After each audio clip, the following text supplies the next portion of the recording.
Modern Family, Francis Jacob Pritchett.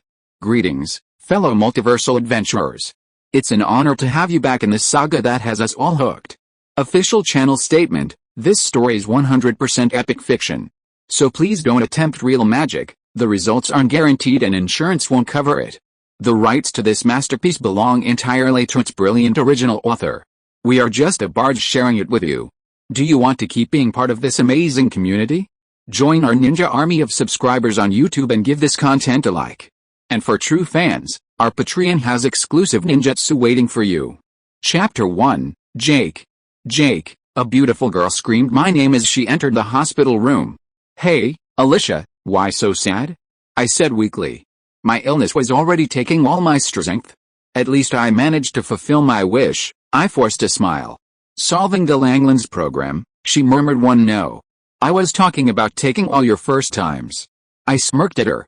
Even taking the back door 19, she quickly put her hand over my mouth. If you finish that sentence, I'll make sure you die early, she warned, shooting me a murderous glare. We laughed, but soon she collapsed onto my chest and began to cry. How can you joke at a time like this? She asked between sobs. What choice do I have?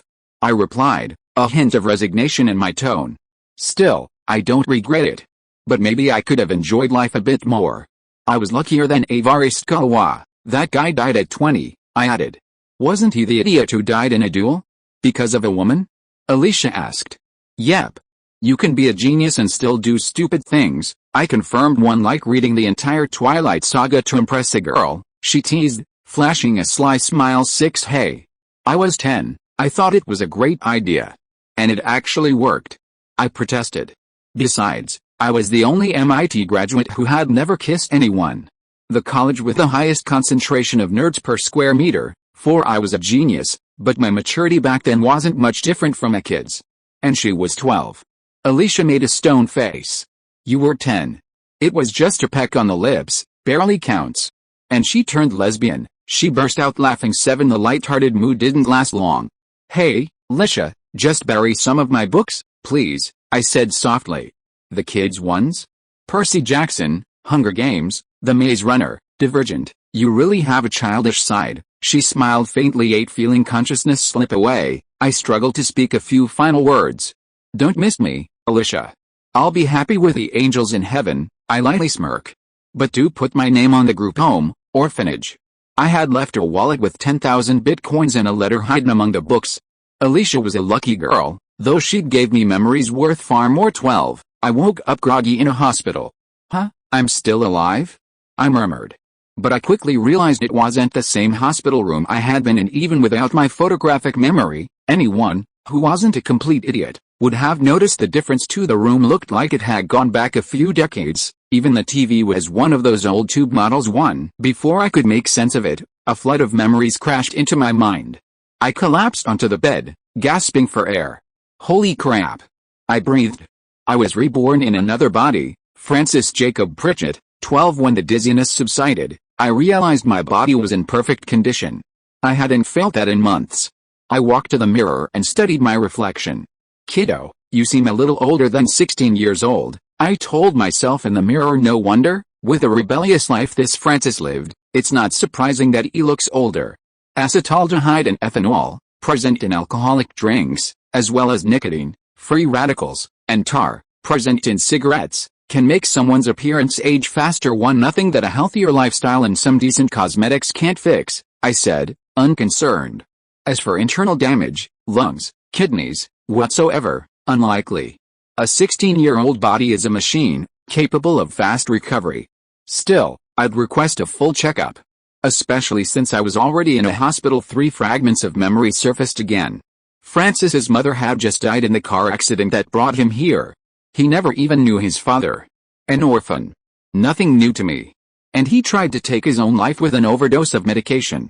I sighed. Maybe he succeeded, and that's why I'm here. Life is ironic. I wished so much for a healthy life, and he gave up his, I reflected quietly. 7 I just hope he's in a better place, because I intend to make the most of this second chance. 1 I looked back at the mirror. I have an incredible resemblance to Charlie Sheen, the guy who played Charlie Harper in 2.5 Men. Not that I ever watched it, I barely watch TV series at all. 18 lifting my shirt, I grinned. 6-pack. Nice. 3 hearing the door open, I quickly returned to the bed. Francis, you have visitors, a nurse said, gesturing to 3 people. An older man, a gorgeous Latina, and a chubby kid entered the room too. You might not remember me, Francis, but I'm your uncle, the man began, hesitant, clearly unsure how to approach me. The woman beside him placed a gentle hand on his arm, urging him on. Jason Pritchett, I said, recalling the name. I remember one of the photos my mother showed me. I made sure my voice sounded frail and grieving, for my mom had just died. I had to look heartbroken. Still, my mind was racing. 6J, Gloria, and Manny. They were straight out of Modern Family, another sitcom I'd only heard about but never actually watched. I shouted inwardly, Guzzballs. Holy Scarlet, 24 jaw eye, Gloria said softly. Even that one word revealed her thick accent. Definitely not American. 6 Francis, your mother left me as your legal guardian, Jay continued. I'd like to offer you to live with me, my wife Gloria, and my son Manny in Los Angeles. I nodded slightly. Can I answer after the funeral? It's a lot to think about. After all, we were in Delaware, on the other side of the country. Sure, kid. Take your time, Jay said, placing a firm hand on my shoulder. But know this, you're not alone. 5. Chapter 2, Money. After Gloria and Manny introduced themselves, the latter a bit awkwardly, we talked briefly before they let me rest.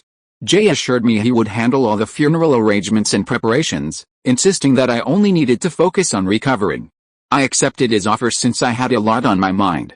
First things first, money. The gear that makes everything move in this capitalist world, I murmured, for there are so many ways to get rich. Books, stocks, movie scripts, music, bets, selling people. I began listing mentally. 54 yet, I should be careful. Alicia always told me to watch out for my dark humor. 7 books are for later, they'll take some time to operationalize. The writing part is ridiculous, though, since I remember many of them word for word. I just need to figure out how to find an editor and a printer too, and most importantly, how to keep it secret, NDA clauses and all that. For most of them, I'll probably use pen names. I don't want to be known as the author, especially for something like Twilight. I grimaced at the thought. 11 is for the guilt of plagiarizing them? None whatsoever. Quoting a wise man, it's all for the greater good, mine, specifically 19 bets.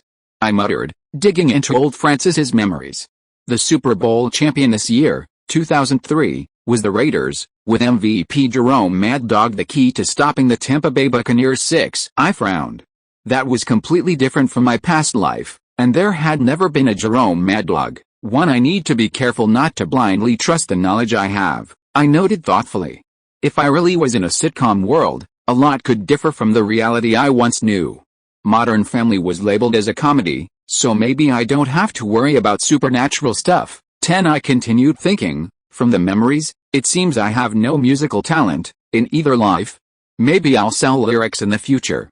Same with movie scripts too. Stocks are similar. I'll have to make sure the companies are still following the same trajectory. I remember too, glancing at the newspaper I had requested, I saw the date, June 3, 2003. My eyes widened. That was my birthday in my previous life. It couldn't be a coincidence. Now my new birthday was January 18, 1987, jackpot. I exclaimed, for I read every single newspaper I could find from the week of my birth, hoping to find any clue about my biological parents. I can bet on the numbers I saw in those newspapers. Even if they ended up being different, it was worth trying. The cost was low, and the potential prize was obscene too. Soon after, I decided to visit a lottery shop. Since the medical exams hadn't detected anything, I was cleared for discharge, though the doctor advised staying one more day as a precaution. I spent $10 on Mega Millions tickets, $1 each, for 10 bets. 10. Then I took a bus to another part of the city and bought another 10 Powerball tickets at a different store. Before that, I stopped to buy a cap and a different t-shirt too. Afterward, I returned to the hospital.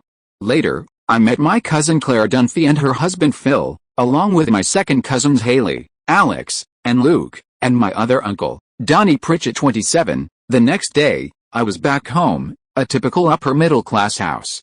It was almost midnight, and I was staring at the 2 lottery tickets lying on my bed. Almost 400 million in prizes, 254 million from Powerball, and 143.5 million from Mega Millions. Huh? Isn't that too easy? 3. I'm not complaining, I smiled, looking up. But not really 400 million, I corrected myself. That's the advertised amount if paid in 30 annual installments, not my thing. The lump sum cash option is about 50 to 60% of that 3. Then there's the federal tax, around 27%. Thankfully, Delaware has no state tax. That leaves about 102 million for Powerball and 57.6 million for Mega Millions. 4. I paused, thinking. Also, it's wiser to cash in only one for now. Winning 2 huge prizes, almost mathematically impossible, could trigger suspicion and investigation. 14. I wrote my name and details on the back of the Powerball ticket, since a winning ticket is a bearer instrument. For the Mega Millions, I decided to hold off and think carefully about a best way to proceed. 5. Now, I need to set up an LLC and maybe a trust to claim the prize, I concluded. 3. The funeral was small and discreet, with only a few attendees. After the burial, I approached the table where Jay and Donnie were sitting, quietly drinking whiskey. 2. Donnie poured some into the third glass and slid it toward me. I took a small sip. How are you, Francis? He asked solemnly. I've been better, I replied briefly, then turned to Jay. I accept your invitation to live with you, Jay, but I have 3 conditions. He nodded slightly and gestured for me to continue. First, I want to be called Jake. Since I'll be moving to a new place, I decided to start fresh. It's my middle name anyway. 3. I had decided to keep my old nickname. It felt less strange and easier to adapt to in this new life. Second, I don't want to be treated differently. 1 or 2 weeks is all I ask. After that, no pity, no excessive affection. I don't want to keep pretending to mourn. In my previous life, I had already come to terms with death because of my terminal illness. And third, most importantly, I want to be emancipated, and I need your help with that. 1. With a legal guardian's support, emancipation would be much quicker. Even though Jay seemed trustworthy, caution was essential, especially considering the size of the fortune I was about to have. Jay leaned forward. I can agree to your conditions, but you have to promise you won't leave my house until you've proven you can fend for yourself. No legal papers craps, this is a man-to-man agreement. I promise, Uncle Jay, I said firmly. Both men patted me on the back. Chapter 3, Los Angeles. After a few days, I packed some things into my suitcase and locked up the house in Delaware. Surprisingly enough, the emancipation process would be completed in just over a month. Normally it wasn't supposed to be that quick, especially because my record wasn't the best. I had been expelled from high school this year. But it seemed Uncle Donnie's friend, Saul Goodman, had managed to speed up the process. 16. Crazy how you can't trust appearances. Saul looks like a clown lawyer, I muttered out loud. For another thing he took care of was the inheritance I would receive. Since I was the only child, I would get everything, $700,000 in property, a car, and some financial investments. An amount expected for an upper-middle-class family. 7. But the biggest sum was the life insurance, $1 million, 10 times what my mother earned in a year. And there was also a monthly income until I turned 18, $1,300 from Social Security, just pocket money. After the emancipation, I'll claim the $102 million prize. 15. Basically no one would know, since Delaware is one of the places that values anonymity the most, whether for companies or for lottery winners. You don't need to disclose the winner's name. All ready, Jake? Jay asked, picking up some bags to help. Yes, we can go, I agreed. Gloria put her arm around my shoulder affectionately. Don't worry, from now on, you have us, your family. We take care of you. 6. Thanks. So, are we family? Madeline or Collie? 8. Come. Gloria looked at me wide-eyed. 1. I mean, your city origin. Neither. She gave me a suspicious look. I come from a small village, very poor, but very beautiful. It is the #1 village in Colombia for all. She gestured for Jay to help. What is the word? 1. Murderers, Jay replied dryly. 6. July. She said in a reproachful tone, and we kept talking until the airport, Manny trying to bring up one subject or another. He surprisingly has more maturity than I would expect from an 11-year-old boy. 7. We arrived in Los Angeles early in the morning. I already knew the city. I had been here before to give a few lectures at UCLA and Caltech. It seemed like a good place to live. 3. Jay picked up his car from the airport parking lot, a nice Mercedes-Benz S-Class W220, and we drove to his house. Here is your new house, Gloria said with her usual accent, placing a hand on my shoulder. Wow, not bad, Uncle Jay, I exclaimed when I saw his mansion. It was in Brentwood, one of the most expensive neighborhoods in LA. No wonder he didn't react when I mentioned the $1 million insurance. I already suspected he was rich. 7. I sneaked a glance at Gloria, but soon I turned to my uncle. 3. How did you get so rich? I asked him, since my mom didn't say much about her family. I have a closet company, Pritchett's Closets and Blinds, he said normally, but I could see the pride on his face. I made an astonished face. I wasn't expecting that, I murmured, frowning. How do closets and blinds even go together? It seems like a strange duo to connect, not that I really know much about it. As someone who always loved money, I studied economics and finance. I even worked briefly for old Simon, thanks to my math background. But closets and blinds felt oddly specific. We can talk about it later. Jay gestured for me to come in. Come on, let me show you the house. Jay's house was a mini mansion. On the ground floor there was a spacious family room, a dining room, and a living room connected to the kitchen, plus a small guest bedroom. Upstairs were the bedrooms, 3 suites. I stayed in one, a bit smaller than Manny's, another guest room, and Jay's office. 3 weeks passed quickly with me living at Jay and Gloria's. In the beginning, I mostly stayed in my room, making plans, writing, and browsing the archaic 2003 version of the internet to figure out what was the same and what had changed. 10. Everyone let me be so I could grieve in silence, but day by day they tried to bring me into the conversations. Gloria, especially, was a passionate mother, even making me a little envious of Manny. But she did her best to treat me like a son. Quoting her, Latina mom has a big heart, always space for one more. 5. Another thing, she genuinely cared about Jay. No fakeness.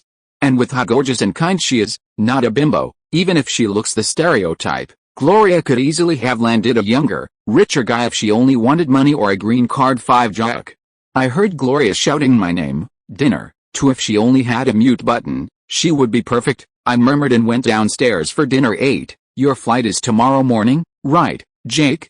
Jay asked as he placed another piece of meat on his plate. Yes, 9 a.m., I confirmed. And I'll be back on Saturday, 5 days later, as an adult. If you don't come back, I will hunt you down. Gloria warned me. Aye, Mama Gloria. I saluted her. There is no reason not to come back. The people I could call family are here, and they are wonderful. I visited the Dunphy family twice. I like them too, especially Phil. 14. July. Gloria turned to him. Shouldn't we call Cam and Mitchell later? Gloria, they'll be back in LA in 2 weeks. And calls to Vietnam are expensive, Jay replied. Grumbled. Could you bring some of those peach teas, Jake? Manny politely asked. Sure thing, kiddo, I agreed, already getting used to Manny's oddly formal way of speaking and his old-fashioned tastes. 3. Chapter 4, Pilot. Modern Family. Another week had passed since I returned to California from Delaware.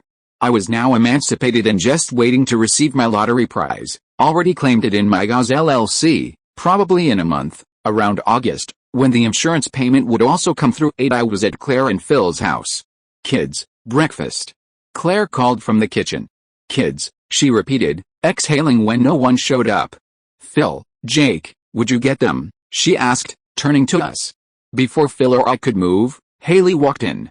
Why are you yelling when we're way upstairs? She complained, still texting. Just text me next time. All right, Phil agreed immediately, but Claire cut him off. That's not happening. Meanwhile, I got distracted by the Nokia 1100 in Haley's hands and sighed. 4. At least we never need to look for a hammer, I muttered too. Wow. You're not wearing that outfit, Claire declared when she saw what her daughter had chosen. What's wrong with it? Haley protested. Actually, it looks pretty cute, I said casually. Thanks. She's your family, Jake, Aunt Claire reminded me sternly. 12. We could always move to Alabama, I teased. 6. Why? Is it better there? Haley asked, confused. 1. I kept a poker face and turned to Claire. Does no one get the Alabama joke here? A light smack from my aunt, technically my cousin, made it clear Haley simply didn't get it. Aunt Claire, Haley and I are second cousins. That's, what, 3% of genes in common on average? I grinned, continuing to annoy her. 15. Before she could reply, Alex appeared with her usual sarcasm. Yet, worst case scenario, you end up with a kid like Luke. To you, Claire pointed at me, Stop fooling around. And you, she turned to Alex, be nice to your brother. I am, Alex said matter-of-factly. That's why I came to say he got his head stuck in the banister again. I'll handle it. Phil called out, already rushing off. Where's the baby oil? He asked his wife. 12. It's on our bedside tab. Claire froze mid-sentence and quickly corrected herself. I don't know. Find it. 3. I smirked. And, no wonder you ended up with 3 kids, I whispered. 7. This time, the smack landed harder. 5. Claire went to deal with Haley, probably still about the outfit. The skirt was a little too short. Alex turned to me. What are you even doing here, Jake? What? Not happy to see your favorite second cousin? I asked, pretending to be offended. 5. You're the only second cousin I have, she replied, crossing her arms. So I'm your favorite by default, I reasoned with a smile. Honestly, it was either come here or watch Manny's soccer game again. I shrugged. I already watched once. That's enough to last me a lifetime. They play horribly. Then we all gathered to finally have breakfast. As we were finishing, I announced, I need to go. I've got a date today. Ooh, a girl. You gonna kiss her? Luke mocked, making exaggerated kissing noises. I ruffled his hair. You bet I will, I replied with a grin. Luke? Jake? Claire warned, half exasperated. How is she? Haley inquired with interest. Her name's Brenda Feldman. I met her while I was bored, watching Manny's team take their 7th goal, I explained. She works at the mall, so I'm heading there to say hi. 7. I stood up. Thanks for the food, Aunt Claire. Your cooking was great as always. I praised her. 4. She smiled, probably because I was the only one who ever complimented her cooking. The rest were just too used to it. Thanks, sweetheart, Claire replied warmly. Go get her, J-Money, Phil joked. And we high-fived before I left. At the mall, I spotted Brenda at a stand under a huge sign that read Photo Fun. I approached her with a smirk. Hi, Bren. Hey, Jake, she smiled back after I gave her a quick peck on the lips. Since she was working, I kept it subtle. But then she frowned slightly. Don't look now, but there's a weird kid behind you. He's holding flowers and a piece of paper. 8. I took her hand and subtly turned around. My eyes widened. Manny. What the hell are you doing here? He froze, mouth opening and closing like a goldfish. One look at the flowers and paper, and I instantly understood. I sighed deeply. Moments later, Jay and Gloria appeared. Hi, Gloria. Uncle Jay, I greeted. Hi Jake, Gloria smiled, not paying much attention to the situation, while hugging Manny and pulling him away. Hey, kid, Jay greeted me. Brenda, this is my uncle, Jay. I'm staying at his place, I explained. Jay gave a polite nod. Afterward, I spoke with him. Thank God for this weird coincidence, Jay muttered. Manny would have made a fool of himself. Not really a coincidence, Manny probably saw her the same day I did, at his soccer game. What's wrong with him? I murmured, confused. He needs to lower his standards, especially the age ones. He's 11.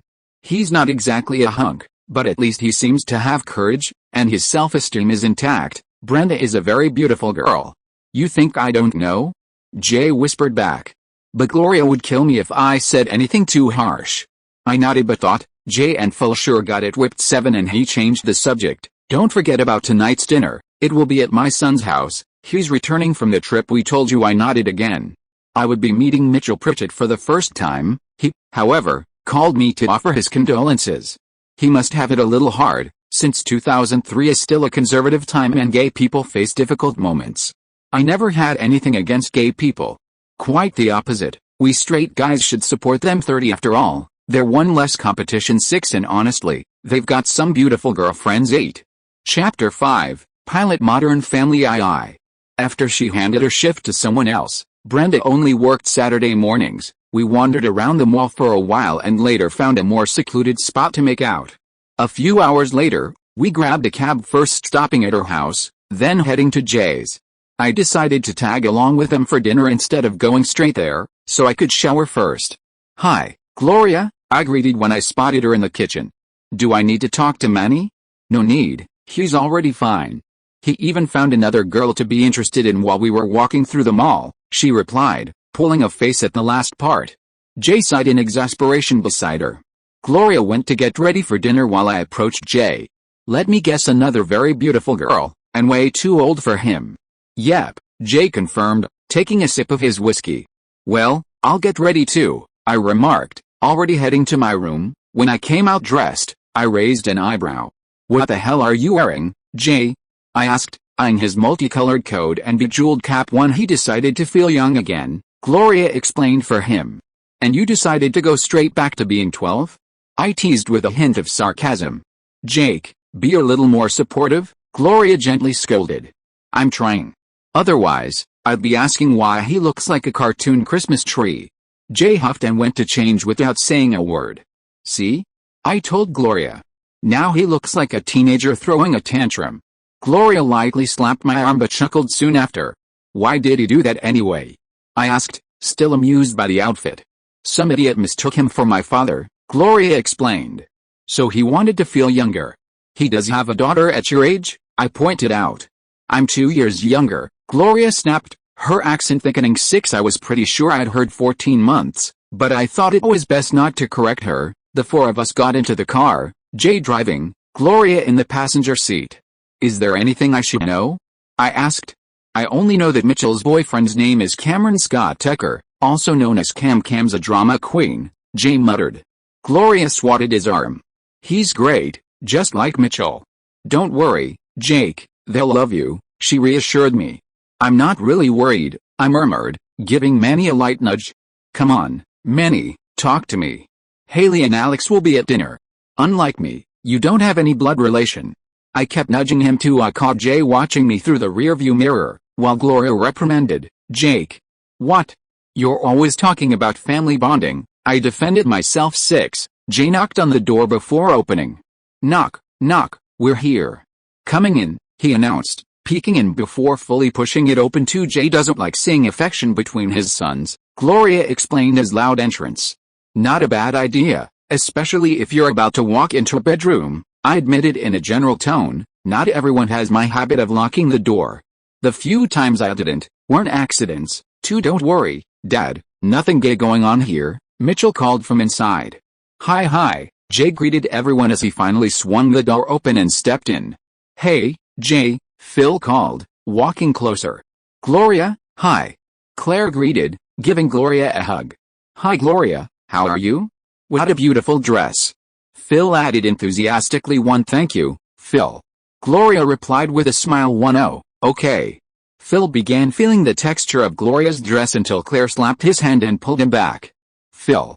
She said Phil, not feel. 2. You must be Jake. Nice to meet you. Mitchell said, shaking my hand. And my condolences. Thanks, Mitchell. Pleasure to meet you too, I responded. So, how was your trip? Jay asked as everyone settled in. It was good actually, Mitchell began, but, about that, I have something I need to tell you guys. We didn't just go to Vietnam for pleasure. We kinda have some big news. Oh god, if Camp comes out here with boobs, I'm leaving. Jay blurted. 7. Dad. Claire scolded.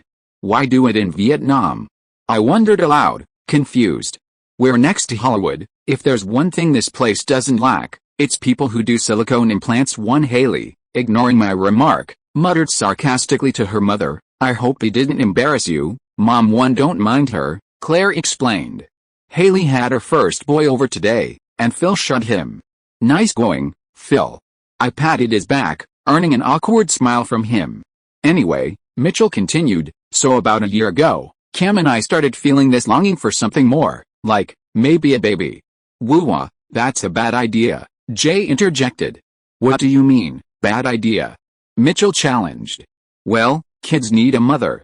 I mean, if you two guys are bored, get a dog. Jay declared. We're not bored, Dad. Mitchell protested. I support you, Mitchell, Gloria cut in. And though you're not my son, I think what Dad is trying to say, Claire interrupted, is that you're a little uptight, Mitchell. Kids bring chaos, and you don't handle chaos well. That's not what Dad is saying, Mitchell snapped back. That's what you're saying, and it's insulting in a completely different way. Yeah, Mitchell, kids need a sister or a brother. Why not adopt too? I added. Having lived in a group home, orphanage, myself, I was genuinely supportive of adoption. One day all stopped and stared at me. You're not helping, Jake, Claire remarked dryly. Oh right, I forgot, here, helping means insulting Mitchell, I retorted 1-0, I already like this new family edition, Mitchell commented with a grin. Hey, where's Uncle Cameron? Alex suddenly asked. Finally, thank you, Mitchell exclaimed. Someone who's not insulting me actually noticed he's missing. Oh, so that's the big announcement, Jay gasped. You two broke up. Well, a baby wouldn't have helped that anyway. And you know what? You'll be better off. He was a bit of a drama queen. No. Stop. Mitchell raised his voice. You come into my house and insult me and my boyfriend, who, by the way, is not that dramatic. Cameron finally appeared, holding a baby up like in The Lion King, with the same music playing in the background. We've adopted a baby. Her name is Lily, Mitchell said, looking slightly awkward, given how the scene contradicted his earlier words about Cam not being dramatic. I laughed out loud. It's going to be so funny telling this story when Lily grows up. Our little Simba just joined the Pritchett family. Everyone turned to look at me again. Chapter 6, Pilot Modern Family. I. Mitchell sighed, running a hand through his hair. Just turn it off. I can't turn it off, it's who I am. Cameron protested, almost defensively. Mitchell pinched a bridge of his nose. The music, Cam, the music. Cameron blinked, then quickly fumbled for the remote. Oh. Yes, the music. He lowered the volume and lifted Lily proudly. Come on, say hello, Lily. Haley leaned in with a bright smile. Oh, she's so cute. Let me see her, Phil said eagerly, reaching out. He smiled down at the baby. Hi, Lily. Lily? Isn't that gonna be hard for her to say? Phil, Claire called softly, giving him a warning look. Jay cleared his throat. Excuse me. Okay, I know I said I thought this was a bad idea. But what do I know? It's not like I wrote a book on fatherhood. I've been trying all my life to get it right, and I'm still screwing up. Right, Manny? I wrote a song about it in the car, Manny said earnestly. I looked at him weirdly. Not for Brenda, but for the other girl I met at the mall, Manny clarified. Yes, I'd say it only improved a little, I replied, keeping a thoughtful face. Jay gave a weary smirk. Of course you did. Anyway, I'm happy for you, Mitchell and Cam. And you should know that I'm not here to spit in your face, I'm here to blow at your back. It's supposed to sound better in Spanish. He waved it off. Anyhow, Mitch? No, Dad, it's fine. I got it, Mitchell interrupted quickly. When Lily started to cry, Claire, who was holding her, softened her tone. She wants her daddy. Mitchell took Lily and brought her close. Do you want to meet Grandpa? You're kidding? Jay said, breaking into a grin. She's one of us now. Let me see that little pot sticker. Hey, you're a cutie, aren't you? He carefully took Lily in his arms. I stepped closer and made a funny face at her. Careful, Lily. In a few years, you might get an Afghan brother. We seem to adopt kids from countries where Dad's nation fought wars. 11. Jay stifled a laugh, while Gloria scolded me. Later that evening, we all sat for dinner while the women took turns holding Lily. Luke and Manny wore identical sulky expressions. Yep, they just lost the youngest card, I murmured to Haley, who simply shrugged. Gloria then announced that Sunday lunch would be at our house. Back in Brentwood, Jay and I were sitting on the couch after Manny and Gloria had gone to bed. He was reading the poem Manny had written for his new crush. We're from different worlds. Yet somehow we fit together. Love is what binds us, through fair or stormy weather. I stand before you now with only one agenda. To let you know my heart is yours. Jay cleared his throat awkwardly. Kelly, Alex, I mean, seriously. I winced. Not that it was terrible, but still. I think we should meet the girl before Manny delivers any letter, I suggested. Whether it's this one or another in the future. Rejection's part of life, sure, but if he runs into the wrong girl, it could mess with his confidence more than it should. Jay exhaled deeply. Yeah, but let's deal with it when it happens, he said, standing up and heading to bed. I followed soon after. Why do we need to have Sunday family lunch? We just saw them yesterday, Jay complained the next morning as he sipped his coffee. John, we have a new addition now. We must welcome her into the family properly, Gloria said, handing me another French toast. Mom just wants to hold Lily again, Manny muttered. Sounding a little jealous. Gloria just ruffled his hair. Mind if I call Brenda too? I asked. Already thinking about something serious, Jake? Jay asked, raising a brow. Not really. It's not gonna happen, I explained. Brenda's leaving for Yale at the beginning of August, so we've got less than a month. And I'm not into long-distance relationships. Why not? Manny asked. She's beautiful, and now a Yale girl, he said with a tone of regret. Regret of what? I had no idea. The kid had zero chance with her. It was like a dog chasing a car. Even if he caught it, he wouldn't know how to drive it. Manny, believe me, long-distance relationships rarely work. It's better to end things on good terms before they turn messy, I advised. Especially one that started just over a week ago. But when there is love, Manny began. Forget it, kiddo, I cut him off, getting up. I'm going for a walk and then to the gym. Anyone coming? Suddenly, both Manny and Jay became very interested in their plates. Getting those two to exercise was a lost cause. One jock, bring a nice piece of meat, Gloria said, handing me some bills. Paulo too, I'll make empanadas. Nasi, I grinned. Guess I'll have to push a little harder in today's workout. Gloria, like Claire, was an excellent cook. You could tell just by looking at Manny and Jay. Since I didn't want to lose the shape I had thankfully been blessed with, I kept up my physical training too. During my walk, a woman kept glancing at me from across the street, as if trying to make sure she recognized me. I ignored it and kept walking. Chapter 7, The Lunch. After a long and heavy workout, and I must say, having a handsome face is definitely unfair, I could feel a few girls at the gym flirting with me just through their eyes. I went to buy the groceries Gloria had asked for and then headed back home. Once I'd taken a shower, I spent some time browsing the internet. Basically, the stocks are behaving just like they did in my past life, with a few extra companies around, I murmured. Apple, Nvidia and Amazon were the three I had studied the most thoroughly, the ones with the most complete data in my mind, though I still had plenty of information about other companies. Even the revenue and net profits are identical. Once I get the prize money, I can put part of it into call options too. The doorbell rang. I went downstairs and saw that the Dunphy family had arrived. I greeted everyone and sat on the couch with Haley, Alex, and Manny. Jake, got anything interesting to talk about? Haley started the conversation. Well, you're going to meet the girl I'm seeing, Brenda Feldman, I replied, adjusting myself on the couch. Haley leaned in, curious and hungry for gossip. What's she like? Is she popular?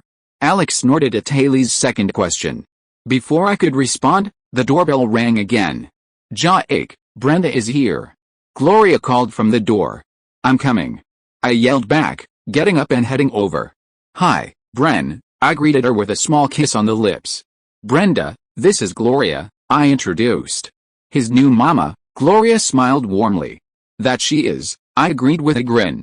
Cool, right? I got a Latina mom too. Then I introduced her to the rest of the family. Brenda was a little shy at first, but nothing too serious.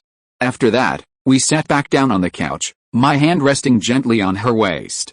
So, Brenda, you study at Venice High School? Haley asked, noticing the pendant she wore. Used to, Brenda corrected.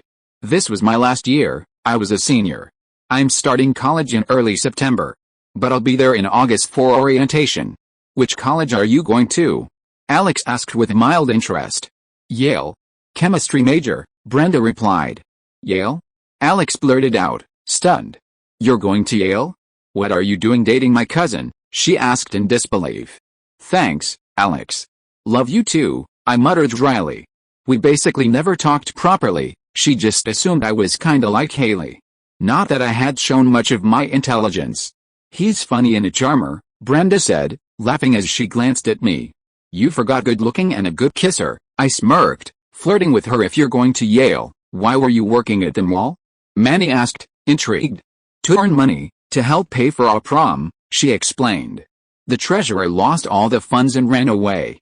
It was supposed to be in May, but we had to postpone it to the end of this month. How did that even happen? Alex asked. He blamed a broker named Jimmy Cooper, but the broker denied everything. Jimmy's a rich guy from Pacific Palisades. In the end, John, the treasurer, just disappeared, Brenda explained, finishing the story. 7 Look on the bright side, now you can go with me to prom, I joked. Oh my god. You've been in Los Angeles for barely 2 months and already have a prom to go to? Haley said, sounding betrayed. Prom? What prom? Claire asked, approaching with a glass of wine in hand. The rest of the adults, Mitchell, Kim, and Jay, were gathered nearby, while Gloria held Lily. The conversation replayed itself for the adults, who quickly became impressed with Brenda. Chemistry major at Yale? Claire murmured. I want to be a doctor, Brenda confirmed. Jake, you need a beautiful suit for prom. Gloria spoke, excited by the idea. I've already found some good ones to rent, I pointed out. No need. Jay will buy one for you, right, Jai? Gloria overruled me immediately. Jay chuckled and patted my shoulder. I'll buy you a new suit, but you'll have to take good care of this girl. She seems like a nice one. He gave Brenda a polite nod. Then we all sat down to eat some traditional Colombian food. Later, the Dunphys were the first to leave, surprisingly to Alex's dismay, since she enjoyed talking with Brenda. After that, Mitchell, Cam, and Lily, who had to be pried from Gloria's arms, said their goodbyes as well. I think I'll go too, Jake. I need to study, Brenda said softly. Study? You're just starting college. I want to finish AP Calculus ABC, AP Chemistry, AP Biology, and AP Physics so I won't have to take them in college, she clarified. I can help with all of them. Only in biology my knowledge isn't that high, I offered. You? She asked, astonished. You think I can't handle it? I don't want to say something hurtful, she hesitated, then smiled. Okay. But if this is just a trick to get me into your room, I'll be mad. It's not, I shook my head, then added with a grin, although the tuition fees will be paid with kisses. She rolled her eyes but smiled nonetheless. Gesturing towards my room, I went to talk to Gloria and Jay first. They told me to feel at home, but I still thought it polite to let them know. Are you going to study with her in your room? Jay looked at me, not convinced. Which subject? Gloria joined Jay, crossing her arms. She wants to be a doctor, so, human anatomy, I joked, earning a slap on the arm from Gloria too. I'm kidding. We'll be studying calculus, physics, chemistry, and biology. And you actually know about that? Jay asked skeptically. I can handle it. Okay, but leave the door open, Gloria warned. No problem. But we'll be making out during the breaks. And if it weren't for Manny, an open door wouldn't stop me anyway, I said playfully, already running to dodge another slap from Gloria 3. If you are listening to this novel on a channel other than FanFic World, it means it was downloaded and re-uploaded without effort. We warmly invite you to visit our channel, FanFic World. There you will find the original version of this story and many other novels of various genres. We look forward to seeing you dive into a world of incredible novels. Chapter 8, Study Room. I entered my room, a nice suite with a queen-size bed, a desk with a desktop and a laptop, and a smaller table where Brenda was sitting on a cushion. We have a problem in your plan, Jake, she turned to me. I didn't bring the books with me. Do you happen to have them? She asked, not really believing the answer would be yes. No, I don't have any, I replied, exactly what she expected. But we don't need books. She sighed. Jake, if this is just an excuse for us to kiss, I cut her off. No, we don't need books because everything is right here, I pointed at my head. We just need a notebook, a pencil, and an eraser, I added. The eraser was more for when she needed to do exercises. She raised an eyebrow, still suspicious. I grabbed exactly what I mentioned and sat beside her. Let's start with AP Calculus OB. How much do you know so far? She remained skeptical but began to explain which parts she had covered and which topics she wanted to study today. Okay, I nodded.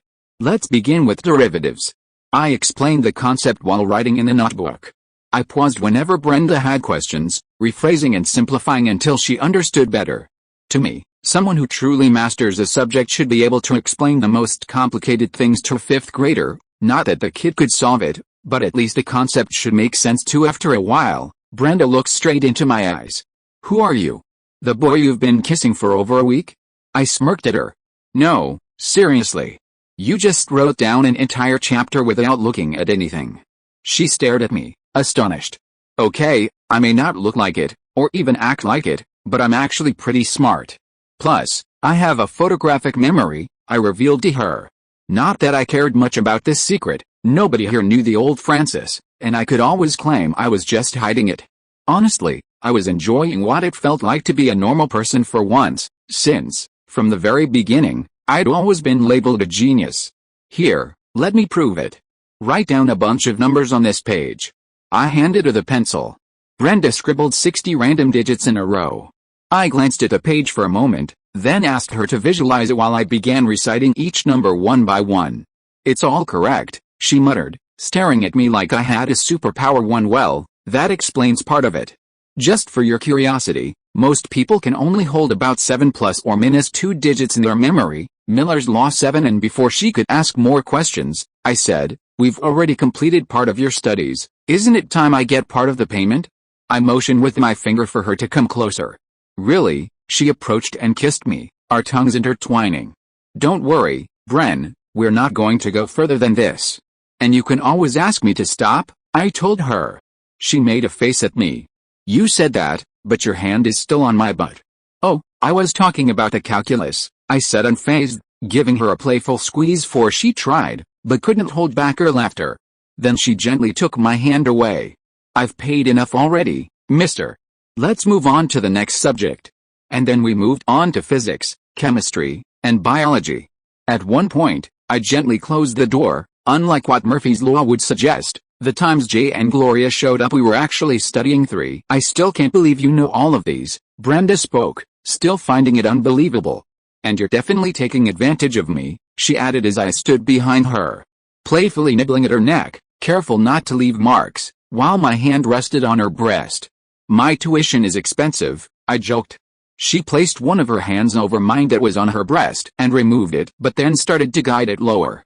I could feel Brenda's heart racing, her breathing turning more uneven. "One jock. Afternoon snack," Gloria screamed from downstairs. Brenda jumped and ran off my lap like a frightened little rabbit. After we joined them for an afternoon snack, she rode her bike back home, but not before whispering that she wanted to continue our study sessions over the next few days. I walked over to Jay and Gloria, who were still in the kitchen. Since Manny was talking about writing poems, I used that to bring up the subject. "I need your help with something, Jay." "Say it." "I wrote some books when I was younger, and I'd like your help to secure the copyrights and then publish them," I revealed to the two of them. "You want to publish some books?"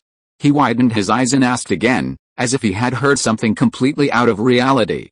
"Yep, they're called Diary of a Wimpy Kid and The Hunger Game," I said, naming the 2 books I was planning to publish. First 11, even though I knew how successful Percy Jackson had been. Richard Russell Riordan Jr., Rick Riordan, exists in this world, and his manuscript should already be out there. He wrote it in the late 90s, so the chances of lawsuits would be enormous. Unfortunately, the case of Jeffrey Patrick Kinney is different. I found his record online. One of the victims of September 11th, 12 is one of the books that became hugely popular among orphans. I don't know how many times I read it to them when I visited. I also knew it word for word, and the illustrations are easy to copy, because of their simplicity. To all meaningless artists. Gloria laughed.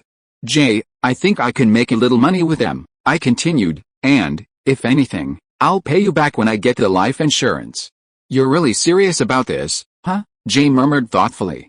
"I'll see what I can do, kid." Chapter 9, The Bicycle Thief.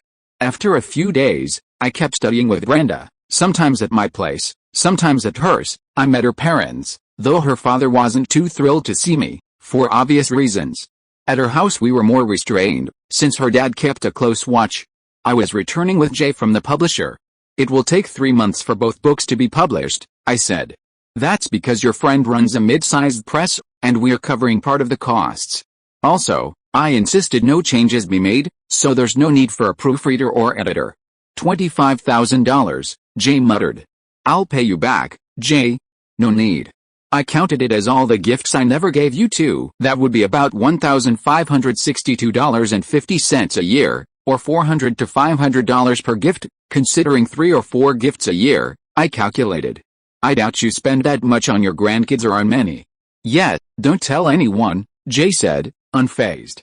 Maybe because he values that entrepreneurial streak, even in writing, he decided to pay it all. "And you're sure about using S. Ashford and Jake scribbles?" he continued with a hint of sarcasm. "Yes. I prefer pen names. I don't want people to know 7 we filed with the Library of Congress, Copyright Office. The certificate takes 3 to 8 months, but the letter is already enough legally."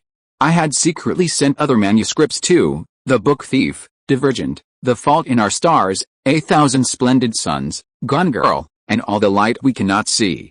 The office only registers, they don't judge the work, they don't even read. Just scheme at most 10, so only I know I hold future bestsellers.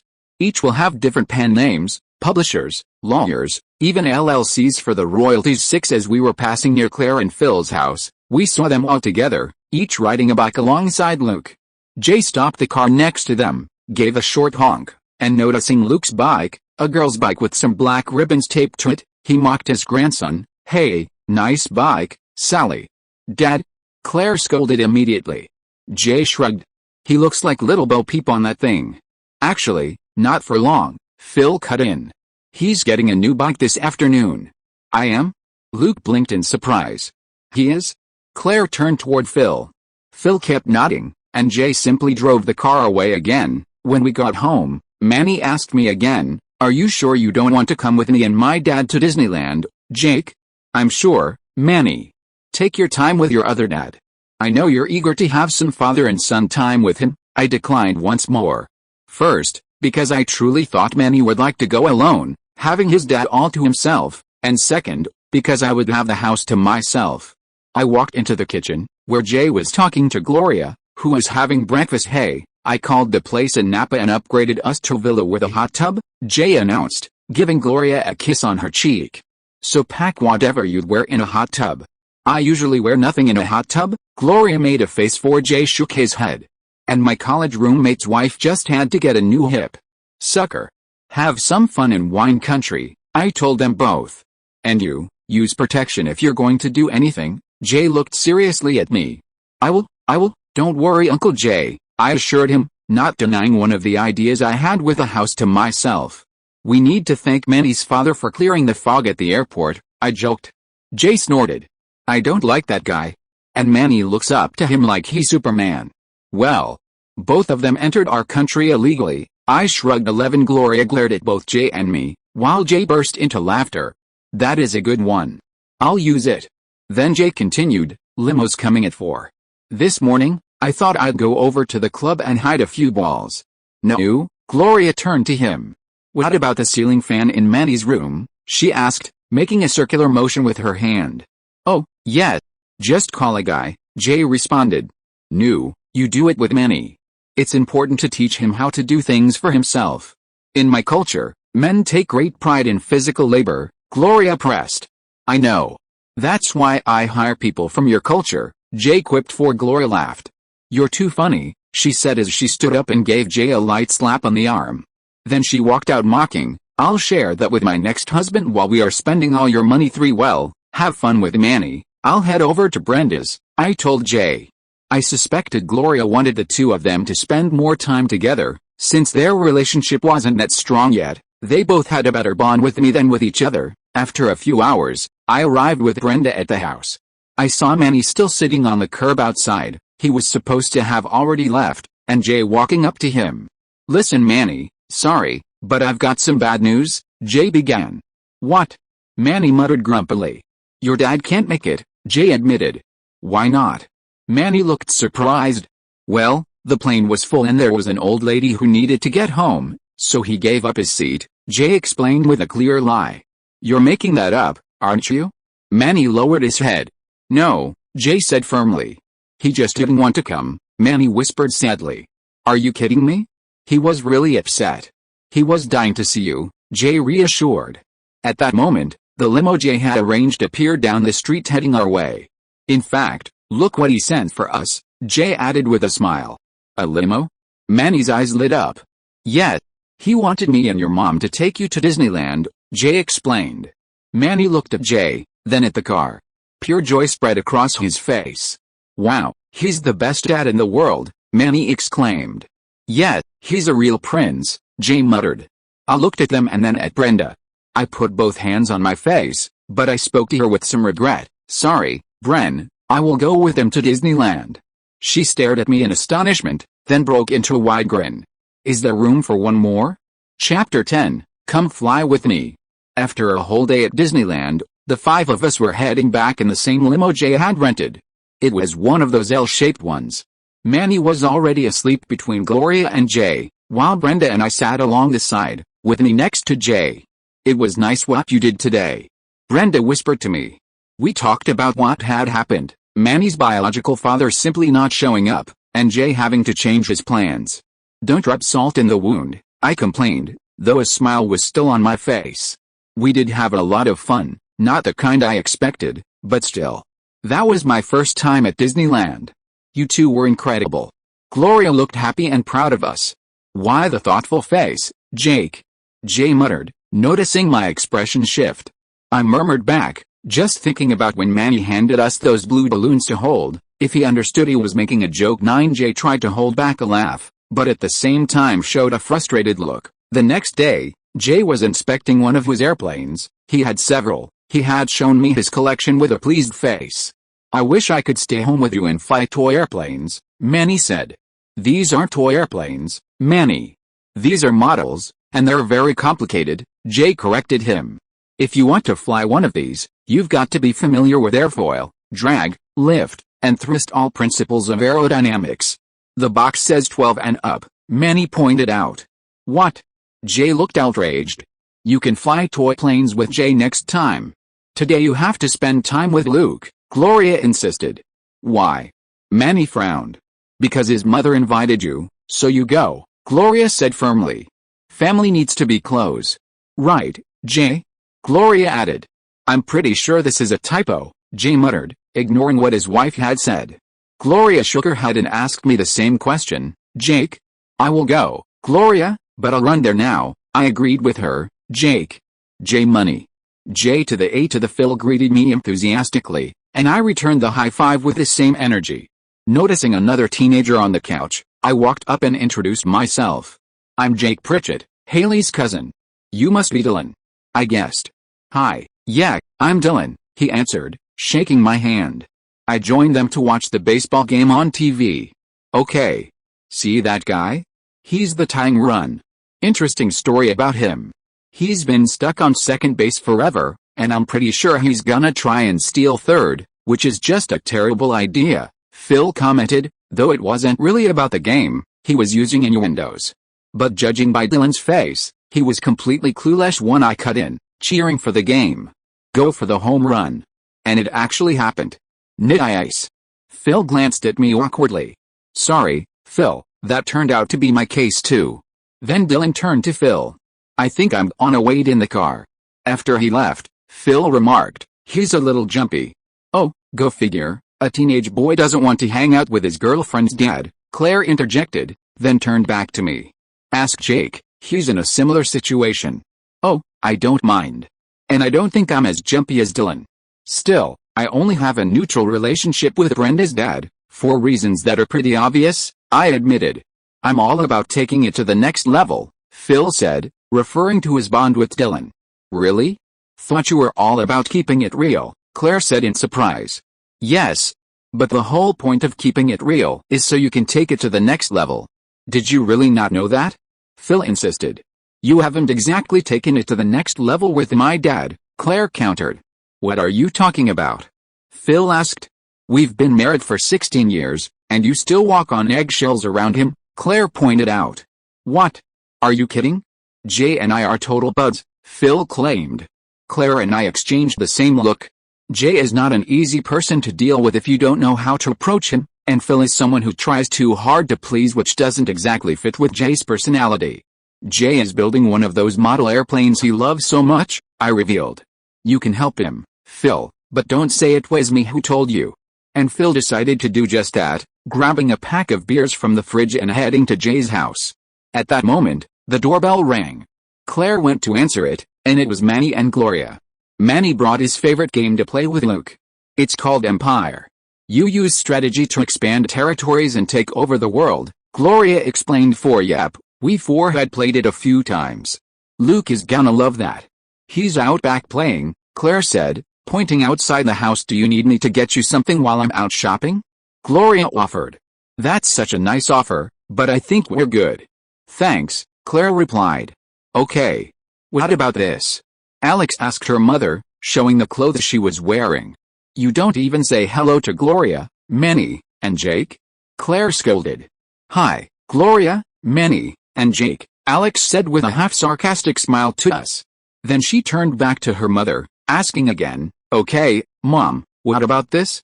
No. You're wearing a dress, Claire insisted. Mom, come on. What? It's gonna kill you to look like a girl for one afternoon? Claire pressed. But it's a wedding for some friend of yours I never even heard of, Alex complained. It's non-negotiable. You can borrow one of Haley's dresses again. No. That sends an ugly message, that I'm Haley, Alex shot back. You know, instead of trying to force me to wear a dress, why don't you worry about getting Luke to wear some pants? What? Why does he do this? Luke? Pants. Come on. Claire shouted as she saw Luke bouncing on the trampoline in just his underwear. Chapter 11, Come Fly With Me I. Gloria smiled warmly at Alex while brushing her hair back. Alex, why don't you come shopping with me? Maybe I can help you find something that you like. Claire interjected, that's a really nice offer, but it's not really her thing. Alex crossed her arms and lifted her chin. Actually, I'd love to go. See, you don't know what my thing is. She repeated in defiance, you have no idea what my thing is. Claire let out a short laugh, already prepared with her rebuttal. I know what your thing is. Your thing is to provoke, just like your sister's thing. She paused briefly and gestured upward, as if pointing to the bedroom on the second floor, is to never come out of her room, and your brother's thing. Before she could finish, Claire turned toward the glass door. Well, there's your brother's thing. She shouted, Luke, put them on. One seeing the tension, Gloria gently pulled Alex by the hand. Come on, let's go. We'll have fun. Alex rolled her eyes but went along. Manny, go play with Luke, I said, patting his shoulder and gesturing toward the backyard. He exhaled, took a deep breath, and went outside. That left me with Claire. I leaned back in the chair. So, Aunt Claire, it's just the two of us. Want to talk about it? About what? She asked, her brow furrowing. Alex, of course, the one giving you trouble right now. Not that the other two are helping much either, I pointed out. She let out a deep sigh. It's just kid stuff, she admitted, then continued, Alex and I can't just disagree. I mean, she has to turn everything into a fight. I nodded. She seems like the typical kind of person who always thinks she's right, a know-it-all. I met plenty of people like that in my previous life. Some I crushed completely, others I gave a hammer of humbleness, and some I managed to correct gently. Very few corrected themselves on their own. I never liked the idea of having to show off intelligence just to humiliate others, unless the other person was really asking for it. 13 And I continued, she does have some merit. From what I know, she's one of the best students in her school, reads a lot, and has knowledge above her peers. But that's it. At her age, I was already finishing my first PhD, breaking historical records. 4 I leaned back slightly and said, she wants to be a strong and independent woman, but she's making a child's mistake. Independence isn't about trying to do absolutely everything on your own. I went on, true independence is about autonomy, being able to make your own choices, set your own course, and take responsibility for the outcomes, pay the price. But that doesn't mean refusing support, guidance, or partnership. Claire widened her eyes, probably not expecting that from me. That seems correct, she muttered, clearly at a loss for words. But let's just focus on this specific part, the fight about wearing a dress. I redirected back to today's issue. She can shield herself, claiming she just wants to be different, refusing to bow to established standards, and especially not wanting to be like her sister. But deep down, I don't think that's really it. I think you know it too. Her real problem is self-esteem. Particularly because Haley is very popular and shines in that area. Claire reluctantly agreed, already aware of the issue. And how do we fix that? I'd say once she starts kissing boys, or girls, I don't know what she likes, things will probably improve. I laughed. Claire shot me a look. Don't worry. I bet she'll come back from shopping with a dress. Gloria will make it happen, I concluded. That made Claire's expression shift into one of annoyance. Come on, Claire, Gloria can do things you can't, just like you can do things she can't. No one plays bad cop better than you. I don't know if you're complimenting me, she narrowed her eyes. I am, I emphasized. You are an incredible mother, Claire. You take care of 4 children in your house. God knows I would have hung all 4 of them by their feet from the second floor and left them there for a while to see if they improved, I joked. But I did something similar once when I visited the orphanage. I got scolded for it. Claire laughed at my joke, but for a brief moment I could see she was actually contemplating the idea. Then Gloria and Alex appeared. Alex, I've been thinking, and, If you don't want to wear a dress to the wedding, it's not the end of the world, Claire said, looking at her daughter. It's all right. I bought one. Alex held up the hanger with the dress, but her mother's reaction was not what she expected. Let me see it, Alex, Claire said as she hugged her and pushed her toward the bedroom. Mom. Alex complained. Come on. I want to see how beautiful my daughter looks. Claire continued, her hand firm on Alex's shoulder. Gloria and I exchanged a look and gave each other a high five, realizing the situation had been resolved. But then, I noticed Manny watching us, and I could see a hint of jealousy on his face. Come here, Manny, let's play Empire. I gestured toward the board game he had brought. His expression changed completely, and he ran to grab the game. But this time, I'll be the red one. Manny bargained. No way. I'm always the red one. I complained like a child. It was a nightmare playing Empire with Luke. The kid had the attention span of a mockingbird. But we tried our hardest.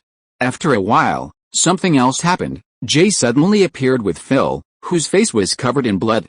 Chapter 12, Come fly with me I. Clear the way. Coming through. Jay announced, guiding Phil by the arms. Ow. Ow. I need to rest my face, Phil groaned. You're fine. You'll be alright. Hold on, Jay reassured. Oh, my God. Claire gasped at the sight of Phil. Wow, what happened? I asked. Did you hit him with the airplane? Jay shot me a glare. Looks like I hit the mark, at least my target wasn't full 6 of. I faltered, unsure of what to add. We were threading the needle, and somebody moved, Jay explained. No, I didn't. You did it on purpose, Phil argued. That's the painkiller talking, Jay dismissed. How bad is it? Gloria asked, worried. Well, the wings cracked, the propellers bent, but I can. Jay began. I nudged him. Pretty sure she means Phil, Jay. I grimaced, catching Claire's displeased look. I was in a plane crash, Phil declared dramatically. Thanks, Dad, Claire muttered sarcastically. I didn't ask him to come. He insisted. He took a chance. This is what happened, Jay defended himself. Claire went to get a glass of water for Phil, and Jay followed. They kept bickering all the way into the kitchen and returned still at it. You know what? In the 16 years we've been married, have you ever once told him you liked him? Claire pressed. Not in those exact words, no, Jay admitted. Not in any words, Dad. How do you think that makes me feel? Claire demanded. You've never told your son you love him? Gloria asked in disbelief. Whoa. When did we jump to love? And he's technically not my son, Jay said defensively. 1-0. So that means you don't love Manny either? Gloria snapped. 3 Of course I do. Believe me, when I was in that park, I really wished Manny was there, Jay said. For what? So you could fly the plane into his head? Gloria fired back. 3 Dad, thanks so much for bringing Phil home. I found one of your little flaps in his hair. So Claire began after handing Phil the glass of water. Actually, this is called an aileron. It controls the horizontal. Jay started. 1 because that's what matters right now. Bye, Dad, Claire cut him off. Jay sighed, moving toward Phil, who was stretched out on the sofa. Hey, Phil. Jay, Phil groaned as Jay nudged his legs aside. What are you, made in China? Jay muttered. Phil, I just want you to know I'm sorry. I just want to say that I like you, he finally admitted. Really? Phil asked, surprised. Yeah, what's going on? Cam and Mitchell entered. There was a small mishap, but Jay's telling Phil how much he cares about him, Gloria explained. Oh. Well, that's nice for Phil, Cam commented, a bit envious. That's great, since he's never said anything like that to my boyfriend, Mitchell added sharply. Don't worry, I looked at them. Jay has plenty of other models. 5 and Cam is an easier target to. Let it go, Cam whispered. 1 No, it's not okay, Mitchell insisted. No, Mitch is right. Go in there too, Cam, Gloria urged. Come on, you're kidding, Jay protested. Jay. Gloria pressed again. 1 Fine. Come on in, Cam, just a quick hug, Jay relented. And Cam went to the sofa to join the hug. Manny, Jake, picture. Get in there too, Gloria called cheerfully. Hold still. Say cheese, Mitchell directed. Don't push it, Jay warned. After all the commotion, we went to eat the cookies Claire had baked. With Phil in this condition, he won't be able to go to the wedding. Anyone want to accompany us? Claire said while pulling more cookies from the oven. Not really, Mitchell replied, and the others shared the same sentiment. How about I invite Dylan? Haley asked her mom. Not a chance, Claire refused immediately. Jake can go, he can already wear the new suit he got, Gloria suggested. I thought for a moment, not a bad idea. But I would be more eager if I were single. Later that day, I put on the suit Jay had given me as a gift, a fine Armani. I went downstairs to wait for Claire outside. She would be driving, and it was just her and the girls. Luke had decided to stay with his dad. Jake, you look so handsome. Like a celebrity, Gloria complimented. Jay just nodded. Don't worry, I'll try to arrive as late as possible, I spoke, the opposite of what most adults would expect. You can finally have a night for yourselves. Manny stayed at Phil's house. It was my idea. Then the sound of the intercom was heard, and I said goodbye before heading to the car. Wow, you three look stunning, I praised as I got inside. Thank you, sweetheart, Claire remarked from behind the wheel. Thanks. Haley turned around from the front seat.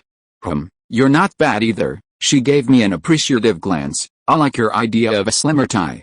Slim fit ties had gone out of fashion, popular in the 80s and only coming back around 2007, but probably because of my past, I can't see myself wearing those oversized ties. You look very cute, Alex, I praised again, glancing to the side. Cute? I'm not a puppy, she retorted. Yet, more like a kitten, I countered. The wedding went smoothly. Afterwards, we headed to the wedding party, and I whispered in Haley's ear, looks like someone's got their eye on you, nodding toward a boy who kept sneaking awkward glances at her. My cousin cast a discreet look and furrowed her brows. I think he's from my school, Seth, or something like that. Haley said, not too concerned too. All of a sudden, my phone buzzed, and I saw it was a message from Brenda. My parents went out, and they won't be back until tomorrow morning. Want to come study? 12. Ooh, I turned to Haley. My beautiful little comet, cover for me tonight. I have to leave now. She looked at me. Where are you going? To study at Brenda's house, I replied seriously. You studying? Haley smirked, giving me a very suggestive look. You owe me one, cousin. Okay, but not a big one. It's more for your mom. Jay wouldn't care that much, since he's getting some too. Ooh. Haley made a disgusted face. I didn't need that information, she chided me. Chapter 13, Brenda Feldman. 1,000 words omitted to avoid having our channel shut down. Chapter 14, Future. The next day, I woke up after the best night of sleep I'd had since being reborn as Francis Jacob Pritchett. Brenda also woke up smiling, though her joy quickly shifted to worry as she remembered her parents would be home early. She urged me to leave. Being a good negotiator, I bargained for one more round in the morning. She used her mouth, since she was still very sore. Why do you both look like you came back from a spa? Manny eyed me and Jay suspiciously. 5 Manny, how could I have gone to a spa yesterday? I was at a wedding, I answered smoothly, keeping a straight face. I thought Jay finally let you use the bathtub, Manny voiced his suspicion. The only reason I don't let you use the bathtub that much is because you take forever, and you infest it with those foam kits, Jay remarked sarcastically. I like to smell good, Manny retorted. Kiddo, you can manage that without perfuming the whole house, I joined in. Gloria, who was finishing another pot of coffee, smacked both Jay and me before kissing Manny on the head. Stop picking on me, Nino, she scolded us. I'm not a kid, Mom, Manny crossed his arms. Manny, you can go use the bathtub, but don't overdo it with the bubbles, Gloria said, making a beam as he hurried off to bathe. So how was the wedding, Jake? She asked me. Pretty good. The bride was all pure, I commented with a grin, earning another smack on the arm. One what? I raised my hands. Yeah, don't get cheeky, she said, thinking I'd made an innuendo, which she wasn't wrong about. Jay shot me a reproachful look, but deep down I knew he was proud, even though he would never say it out loud. He's old school, he'd certainly prefer a problem like mine over me being locked away in my room playing video games. And as good news often comes together, I received a message on my phone, another good one. After 3 weeks, the prize money had finally arrived. I now had $102 million in my account. Finally, I was getting tired of not having my own money, even though Jay gave me a luxurious life without any shortages. Good news, Jake? Gloria noticed my smile. Oh, no. I was just remembering yesterday, I said, dodging a flying soup ladle to each day. I trust Jay and Gloria, and the rest of the family, more and more, but I thought it best to save this information for later. A few days passed, and Brenda's prom was approaching, followed soon after by her departure. We made the most of those days, Brenda becoming more daring during our study sessions, and now with money, it was easy to get reserved spots for us to have fun. Even though I was underage, as much as my feelings for her kept growing, I knew a long-distance relationship was impossible. And I wasn't going to give up the family I had gained just to follow her to Yale. I finally bought all the call options, I murmured while looking at my new notebook, an Apple PowerBook G4. I also had spent those days operating in the stock market, buying several calls, as I still didn't have a trustworthy person to do it for me. I purchased 17 million call options of Amazon, 16 million of Yahoo, 16 million of Dell, 3 million of Netflix, 3 million of NetEase, and 5 million of RIM, the company behind BlackBerry, all expiring in December of this year, 2003, 6 and 25 million Apple Leaps, long-term equity anticipation securities, expiring in Jan/26, the longest call possible. Since the currently rule allowed up to 30 months to expiration 1, if everything goes according to the numbers I remember, just the December 2003 calls alone should be worth $800 million after the 35% tax. That's how absurd it is to invest in calls knowing the future. 1, I kept thinking out loud, and the Apple Leaps are even more, will be worth $3 billion net in January 2006. Worst case scenario, I still have $16 million in cash, $57.6 million from the other ticket, and the books in the publishing phase. Not to mention the rest of my knowledge for what to do about the future, I murmured again. Revealing the resolution of the Langlands Program, my greatest achievement, now would be impossible. It wasn't called the Grand Unified Theory of Mathematics for nothing. I was called a genius since forever, and it took me 15 years to accomplish what they said was impossible. At the age of 23, I could release the fundamental lemma, part of the Langlands Program. I don't think much about taking NGO circumflex Bose work. 2009, I would have solved it earlier if we had been born in the same year. Now it's my turn. And in other areas, there are graphene, perovskites, mRNA vaccines, CRISPR Cas9, 8. But aside from graphene, which will be discovered next year, there's no rush for the others. I took a deep breath. I don't have a terminal illness any longer, no need to burn through so many things. I'm not in a hurry, and life here is pretty good. I lay down on the bed, staring at the ceiling. Might as well do high school. I basically spent most of my life in college, maybe new experiences will be good. Maybe the memories of the old Francis made me even more curious about what a school life would be like. Jock, I heard the shout I was more than used to. Breakfast. If you are listening to this novel on a channel other than FanFic World, it means it was downloaded and re-uploaded without effort. We warmly invite you to visit our channel, FanFic World. There you will find the original version of this story and many other novels of various genres. We look forward to seeing you dive into a world of incredible novels. Chapter 15, The Incident. While Jay, Gloria, and I were having breakfast, Manny walked in. Mom, I'm home. Hi, baby. Did you have fun at the slumber party? You must be exhausted. Gloria moved to hug him but stopped midway to no, I'm not tired at all. I was the first one to fall asleep. Manny grinned. What's on your face? I questioned, frowning. A smile from having such a good time with my friends, he chuckled. No. Come here. Gloria, looking a little sad, guided Manny to the mirror. Oh. That's why they were laughing. I thought it was my funny take on current events, Manny muttered, crestfallen. Why would they do something like that? Gloria turned to us. Don't worry about it. Guys pull pranks like that all the time. You just got to prank em back. Show em you're willing to give as good as you get. Jay brushed off the incident. What do you think? Gloria pressed Manny. Revenge. I like it, Manny reflected, touching the scribbled-on beard across his face comically. Okay, if you need any help, just ask, Manny, I offered, putting my plate in the sink. I'm heading over to Dunphy's and then to Brenda's. Haley was locked in an argument with her mother when I arrived. Let me guess, I opened. You still haven't gotten your mom's approval to go to prom. I glanced at Haley. Brenda had secured 2 extra tickets for her prom, and we decided to invite Haley as a thank you for that night. I'm not letting Haley go to a party full of strangers, with alcohol, and especially with that 17-year-old hormone she is dating, Claire insisted. She'll have me and Brenda, I countered. Yet, you're another teenage hormone, Jake. I don't trust you in this aspect, Claire retorted, especially after that night at the wedding. Well, she had a point. I wouldn't trust me either if I were a parent. And I didn't want to be Haley's babysitter at prom. Oh, my God. Haley cried out at her mom. Okay, can I step in here? I think I can help, Phil intervened, noticing the situation spiraling. Haley, what your mom is worried about is you getting your heart broken when Dylan goes off to college next year, Phil reasoned. I stared oddly at him. Claire would throw a party if Haley broke up with Dylan. He's not going to college, Haley revealed. That's not what I'm even think. Claire talked at the same time as her daughter, but stopped when she heard the new information. He's not going to college, she emphasized. He's in a band, okay? They're going on tour, Haley defended. Oh, this just gets better and better, Claire sneered sarcastically.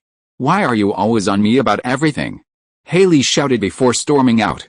After a moment, Phil went after her, who had gone to her room. Oh, don't give me your judgmental face, Claire. I looked at her. I doubt you were such a goody two-shoes when you were younger. For your information, Claire began to argue, but I cut her off. I saw a police record under your name, Claire.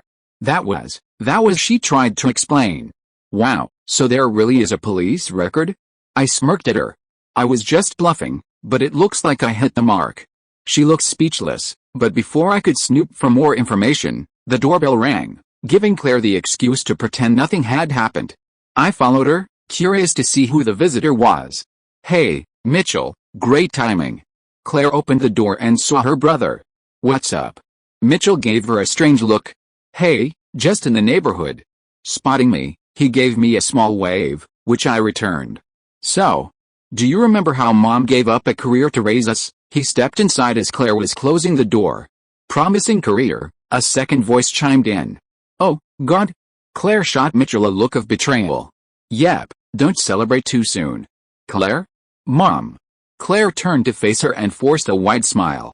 Jesus, Claire, you look like the Joker. Why so long? 3 millimeters. I know, it's weird when we haven't talked for a while. Claire scrambled for an excuse. I mean your hair, the woman cut in, lightly brushing Claire's hair. Claire made a face at Mitchell and started walking toward the kitchen. The woman finally turned her eyes to me. Jake Pritchett, Jay's nephew, I introduced myself, unfazed. I'm Deed, she said. 5. I just nodded. I'd heard what this piece of shit did at Gloria's wedding. If she weren't Claire and Mitchell's mother, she'd see I wasn't exactly a nice boy. 12. Mom wants you to know that she's very sorry about the incident, and she wants us to forgive her, Mitchell told his sister. Oh, very nice of her to say that through you, Claire remarked with a hint of sarcasm, finally heading to the kitchen. Do you see? The sarcasm is so hurtful, like a whip, I heard Deed complaining as I followed Claire. Mitchell started talking again when the four of us were in the kitchen. So, anyway, he stammered, but continued, Mom really wants to smooth everything over with Dad and Gloria, so I was thinking, would it be okay if she maybe joined us for dinner tonight, he finally suggested. Because it may be the last time you ever see me, Deed announced. Okay, wait. What are you talking about? Claire inquired. Well, I'm moving to a far and dangerous place, Deed said. Canada, Mitchell clarified, but, she met a man named Chaz, he added. He's a logger, Deed explained. Like a lumberjack? Claire glanced oddly. No, he logs blood samples into cholesterol study. We all exchanged looks anyway, until I'm past this whole wedding debacle, I can't be intimate with him, Deed admitted. Oh. Claire winced. We do things to each other. We use our hands, Deed continued. 10, my lord. Claire groaned. Oi, there's an underage here, I shouted, making a disgusted face. Claire gave me a look like, really, I whispered to her, do you want to keep listening to your mom's intimate activities? She turned her head to Deed. Mom, he doesn't look it, but he's only 16. Have some decency. 4. Chapter 16, The Incident. Before the atmosphere could grow any more awkward, Haley appeared and hugged her grandmother. Hey, Nana. Oh, my little comet, Deed said affectionately. Oh, look at you. You're all grown up. She gave her granddaughter a once-over. Tell Mom that. Haley glanced at Claire in defiance. She won't even let me go to prom, she revealed. Overnight with her boyfriend, Claire clarified. Of course it's overnight, Claire. I spread my arms. It's a prom, not a matinee. Deed burst out laughing. What are you laughing at? Claire gave her a glare. Oh, karma's a funny thing, that's all. Remember Ricky? Deed mentioned to her daughter suggestively. Wow, I thought she laughed at my sharp remark. As expected of this human waste, she doesn't appreciate good sarcasm. Oh, God, Claire groaned. Oh, who's Ricky? Haley asked, appearing engaged. No one. Ricky was your mother's boyfriend, and he looked like Charles Manson. One night, she didn't come home until 4 o'clock in the morning. Deed revealed 4 o'clock? Wow. Mom, what were you and Ricky doing? Haley asked, grinning and raising her eyebrows. Probably studying, just like me and Brenda, I chimed in. You are not helping, Jake. Claire shot me a look. Did I look like I wanted to help? I smirked at her. I have another motto, if you can't help, make it worse. The important thing is to take part. 9-0, Claire went back to her daughter. We were doing nothing, and he was a very sweet boy, which you might have known if you bothered to get to know him, she added, directing the last part toward her mother. Dylan's a sweet boy, Haley argued. Dylan. Claire scoffed, crossing her arms. Dylan is no Ricky. Ricky was a poet. Dylan writes songs, awesome songs. And maybe you would know that if you bothered to get to know him. Haley retorted. Huh. Deed snapped at her daughter triumphantly. Okay, you know, first of all, I am not my mother. I don't judge people before I get a chance to know them, Claire defended herself. So you invite Dylan over to dinner tonight, and if he's as sweet and kind as you say he is, then I have no problem considering letting you go to the prom, after I do a background check on the school, Claire declared. Thank you, Mom, Haley said excitedly. Okay, I'm gonna go call him. She ran off to her room. That's very revealing, Deed remarked. That's my parenting style, Claire answered. No, I meant your blouse. Mom. Claire protested. 3 days later, the Dunphy family was gathered at Jay's house. Haley and Dylan were already dressed and ready for the prom. Are we all set? I looked at the two of them. I was also wearing the suit Jay had given me. I can't believe Mom is in the hospital, Claire said thoughtfully. Deed had broken her hip after a fall. Luke was grounded for leaving his toys scattered on the floor, the cause of her accident, even though he swore he hadn't left anything in the living room. Well, at least now everything is peaceful, Jay pointed out, since Deed apologized and happened to slip just as she was about to hug Gloria. Gloria had been furious at first when she saw Deed at the dinner as well, but later made peace. Still, I could see her hiding a smile when Deed fell.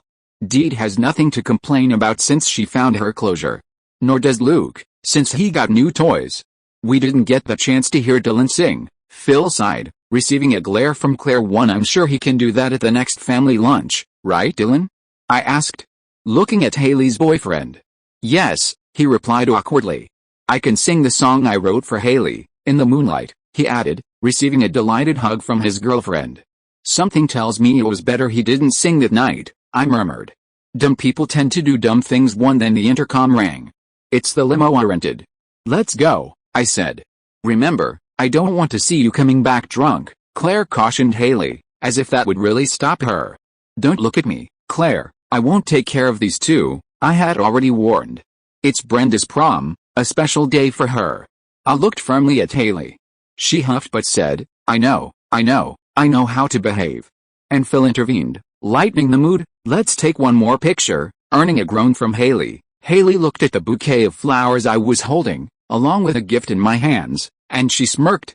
I didn't think you were the romantic type. I rolled my eyes. I just want to make it special. I thought you two would break up after she went to college, Haley said, fishing for gossip. It could happen, I didn't want to get into the subject. But that doesn't mean I wouldn't do my best. The limousine stopped in front of Brenda's house, and only I stepped out. She soon opened the door as soon as I rang the bell. I admired her for a moment and gave a smile. You're gorgeous in that red dress, Bren. She smiled back. I like yours too, it gives me memories, she said, placing a finger on her chin thoughtfully. Oi, don't tease me now, or I'll ignore the fact that your father is staring at me like a hawk. I nodded lightly in his direction. And this is for you. I handed her the flowers and the gift.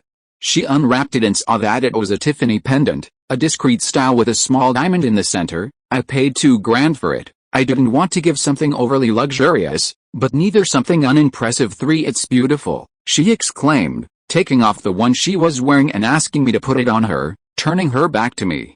Her mother approached, admired it as well, and whispered something to her daughter. She wished us a good prom night and returned to her husband's side. What did she say? I asked curiously.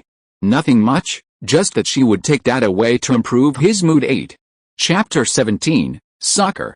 I woke up with a pounding headache and realized I had fallen asleep on the couch.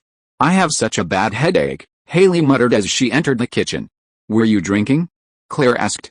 Mom, do we really have to do this? You ask if I was drinking, I say no, and we both know that's not true, Haley replied. You are 15, young lady. Claire scolded. Could you scold a little quieter? I finally revealed my presence, since it seemed like they hadn't noticed me yet. What are you doing here, Jake? Claire frowned at me. It's a long story, I admitted. Well, not really. Brenda and I had the most fun at the prom, and even more after sneaking away from the party to her room to seal the night. But Haley and Dylan were broke, so I had to come back to pick them up. After dropping Dylan off at his place, I helped Haley up the stairs since she was drunk, thankfully not to the point of doing something really stupid. I ended up dozing off here on the couch, but I did send Gloria a message letting her know I was here. And what's on your head? Alex questioned, eyeing the golden crown I was wearing. The prom king crown? I spread my hands, still a little tipsy too. Claire began throwing all sorts of things into the blender, an egg, ketchup, condiments, salad dressing, even some chili pepper, and some kind of liquid. She closed the lid and turned the machine on, making Haley wince from the noise. A moment later, she poured the mixture into a glass and handed it to Haley. Drink this. It's for your hangover. Ugh, it smells gross, Haley complained after sniffing it. Well, then you better drink it fast, Claire said, unfazed. Haley actually took a big gulp before rushing off. Ew. I'm gonna throw up. Ugh. Ugh. Here, Jake. Claire poured another glass and handed it to me. Yeah, right. You can keep that bomb you made, I refused immediately, as if I were stupid enough to drink a nasty mix that was clearly meant to teach a lesson. I have medicine, I told Claire as I went to grab a glass of water. EWW, Alex grimaced as she got closer to the glass. Is it a hangover cure? How could the thing be a hangover cure, Alex? I remarked sarcastically. It's not even good as seasoning anymore, since your mom threw in some weird stuff. You know you're still not getting away without punishment, right, Jake? Claire narrowed her eyes at me. Okay, what kind is it? I asked, not really caring much depending on what it would be. I'll warn my dad first, and then we'll talk, she declared, leaving the kitchen to make a call. I'll read a book, Alex announced before heading off to her room. Hey, J-Money, how are you feeling? Phil greeted me cheerfully. A little better now that I took some medicine, I smiled at him. Phil leaned closer. Look, Claire doesn't want you to know, but we saw what you did last night, taking Haley up to her room. And Gloria called too, to confirm you were here. I was irresponsibly responsible. Hey Phil, you need to fix that sixth step. I almost fell with Haley yesterday, I cautioned, reminding him that one of the steps was loose. I will, Phil agreed, but somehow I think that step will stay broken for a long time. A few minutes later, Claire returned. We decided on your punishment. Both of you are going to Manny's soccer game in a bit, she announced. Jay will come by to pick you up. Huh? That's a big punishment, I nodded, since the game was dreadful, not to mention the yelling. So I'll be like this? I gestured toward my suit. So, how was the night? Gloria inquired as she looked at us. Amazing. I pointed at my crown, making her laugh. Thanks for grabbing my sunglasses, Manny, I turned to the side. You're welcome, he answered formally as always. And where are we going? I noticed Jay driving past a usual field where Manny's team played. It's in Sherman Oaks, and it'll be against a 10-year-old team, Jay explained, glancing at us through the rearview mirror. 2-0, at least now they have a chance of winning. Haley sat quietly next to me, pressing her temples. How come you already look fine, Jake? You drank more than me, she complained. Many aspects, Haley. Obviously I can drink more than you since I'm much bigger. And I took proper medicine, not that bomb your mom made you drink, I smirked at her. That was not a hangover cure, she looked outraged. I laughed at her, and so did Jay and Gloria, having overheard the conversation. Arriving at the field, I noticed another person wearing a suit as well. Huh, look at that, I'm not the only idiot wearing a suit on this sunny day, I chuckled. We decided to sit a little closer, and I chose to sit next to the guy in the suit, to make a pair 3 rough day 2, kid, he smirked at me, glancing at my outfit. Yep. I took off my sunglasses, and his face froze. He took his off too, making me frown. Charlie Harper. Huge chances of being my father. I had searched online before, and there was no actor named Charlie Sheen, but there was a jingle maker named Charlie Harper for. Since I was still adapting to my new family, I decided to look for him only later. What are the chances of us meeting at a soccer field wearing suits? I murmured. A lion, he screamed. I think I'm still drunk. He kept staring wide-eyed at me. Why are you screaming, Charlie? A guy who looked like a snack buddy asked, but as soon as he looked at me, he screamed too. Holy mother of guts. 16. Chapter 18, The Meeting. Okay, good to meet you. Charlie greeted with a forced smile on his face as he pushed Alan forward. Charlie. Alan snapped one. It's okay, Alan, I said neutrally. If he doesn't want to know, I don't need to either, I added, void of any emotion. The days when I craved to know my biological parents were long gone, and in this life, even less so. Charlie stopped after hearing that and looked at me with a conflicted expression. Wow, he looks so much like you, Jake, Haley commented while her gaze shifting between me and Charlie. Jay and Gloria also stepped closer, Jay resting a firm hand on my shoulder. I could see he was frowning. The moment grew awkward. A small boy from the other team approached, and upon seeing me, made an observation similar to Haley's. Woo woo, he looks like a younger version of you, Uncle Charlie, the boy remarked, staring at me too. He is my son, Jake. Alan placed a hand on the boy's shoulder. It seems we both have Jakes, Charlie, he tried to joke to break the tension, but only made everyone glare at him. 3. Alan's forced smile turned into an awkward one. Guys, we've already made enough of a scene, I said, looking at everyone. Let's just watch the game, and afterward we can talk, if that's what everyone wants. I finished, heading to sit on the other side of the bleachers. Haley quickly followed, linking her arm with mine. Gloria came along too, pulling Jay with her, who kept glaring at Charlie. Haley pulled my head to rest on her shoulder, gently running her hand comfortingly through my hair. One, you're too short, little comet, you'll give me a stiff neck, I joked, already trying to adjust my body. Shut up, you idiot, she scolded, though there was no trace of annoyance in her voice. Thanks, cousin. You're welcome. At least you discovered you won't lose your charm when you get older, Haley teased lightly, appreciating Charlie's seasoned charmer style too. I could say the same about you. Claire is incredibly beautiful and elegant, I added. My cousin, who I basically treat and call like an aunt, certainly had her charm. Haley let out an indignant sound. Jake, don't dream about my mother, she exclaimed in disgust. I don't, I denied. I'm not like my father, I don't really go for much older. Besides, Phil's a bro, and I don't think about a bro's wife, I joked. 1. First, you need to stop hanging around with my dad, you'll catch his lameness, Haley cautioned.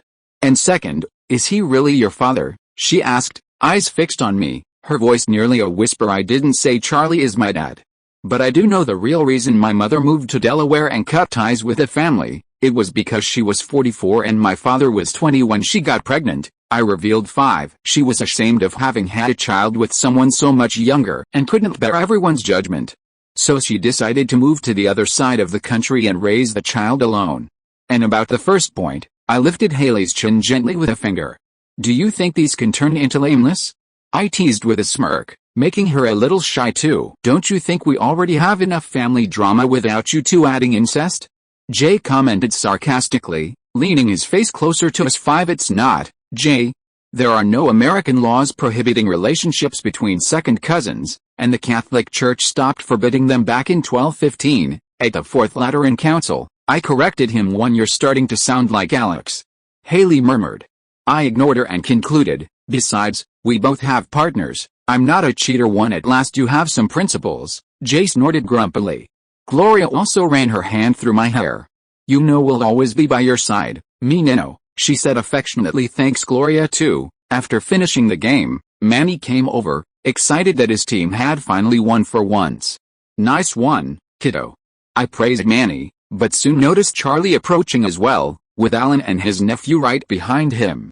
Look, Jake, he began a bit awkwardly but with a certain seriousness, I want to know if you really are. He paused for a moment before finally saying, my son. I want to be part of your life. He corrected himself quickly, if you want me to, of course. I just nodded. We need to go home now, for several reasons. Give me your address, and we'll show up this afternoon. By then, we'll have had some rest too. I looked at Charlie. At least I will rest. I doubted he will. He also nodded and gave Alan a light nudge, who looked at him without understanding anything. Charlie gave him a stronger jab. What, Charlie? Alan looked at his brother, still confused. Give me a pen and paper so I can write down the address, he muttered through the corner of his mouth, slightly irritated. We're at a soccer game, Charlie. I don't have a pencil or paper with me, Alan replied strangely. But then he remembered, oh, I have one in the car. He turned to me. If you can wait just a minute. There's no need, just tell me the address, I'll remember it, I said. And Haley here can write it down on her phone. After Charlie gave me the address, we said we were leaving. He extended his hand a bit awkwardly, and I shook it for. Chapter 19, Family Council. I can't believe you let me play soccer while Jake was meeting his father, Manny complained to everyone, then turned to me. Are you well, Jake? I'm fine, Manny, don't worry, I reassured him with a smile. You can always talk to me, he said trying to sound more grown up. I couldn't help but laugh. Sure thing, buddy. Malibu. Haley murmured as she stared at the address. If we weren't in 2003, she would probably be checking Google Maps to see exactly where it was. You think he gave the right address? Jay commented grumpily. 1J. Gloria promptly scolded, giving his arm a light slap. He did, I interjected. Alan would have reacted if Charlie had given the wrong one. I noticed Alan's expression hadn't shifted at all when Charlie mentioned the address. And despite the few interactions we had today, he didn't seem like someone who would fail to react. We chatted a little more until we arrived at Phil and Claire's house. When we stepped inside, Mitchell and Cam were already there with Lily. But before we could start talking about what had happened, the doorbell rang. Hi, Bren, I waved to her, seeing her standing at the door. When Claire opened it, she rushed in and hugged me tightly. I noticed she was slightly out of breath. After catching it, she asked, Are you okay? I'm alright, I replied, kissing her softly. Don't worry, I brushed my teeth, I joked, but I used Haley's toothbrush. Ooh. Haley turned to me with disgust. I don't like it either, cousin. But if I used Alex's, she'd be truly mad. And no way I'd touch Luke's. Yours was the least bad option, since I couldn't find a new one, I reasoned, but she was still pouting. Brenda, you can't just leave your bike lying outside like that, Claire lightly scolded as she pulled it inside. Mom, Jake met his dad, Haley revealed. 3 Claire dropped the bike against the corner of the entrance. What? He did what? She approached us. Come on, let's all talk in the kitchen. I'm hungry, I suggested, but then we heard an ouch. Phil had accidentally kicked Brenda's bike. Claire, you can't just leave a bike lying like that, someone might get hurt, I scolded her, mimicking her tone. Her eyes twitched at me, she was probably holding back a retort.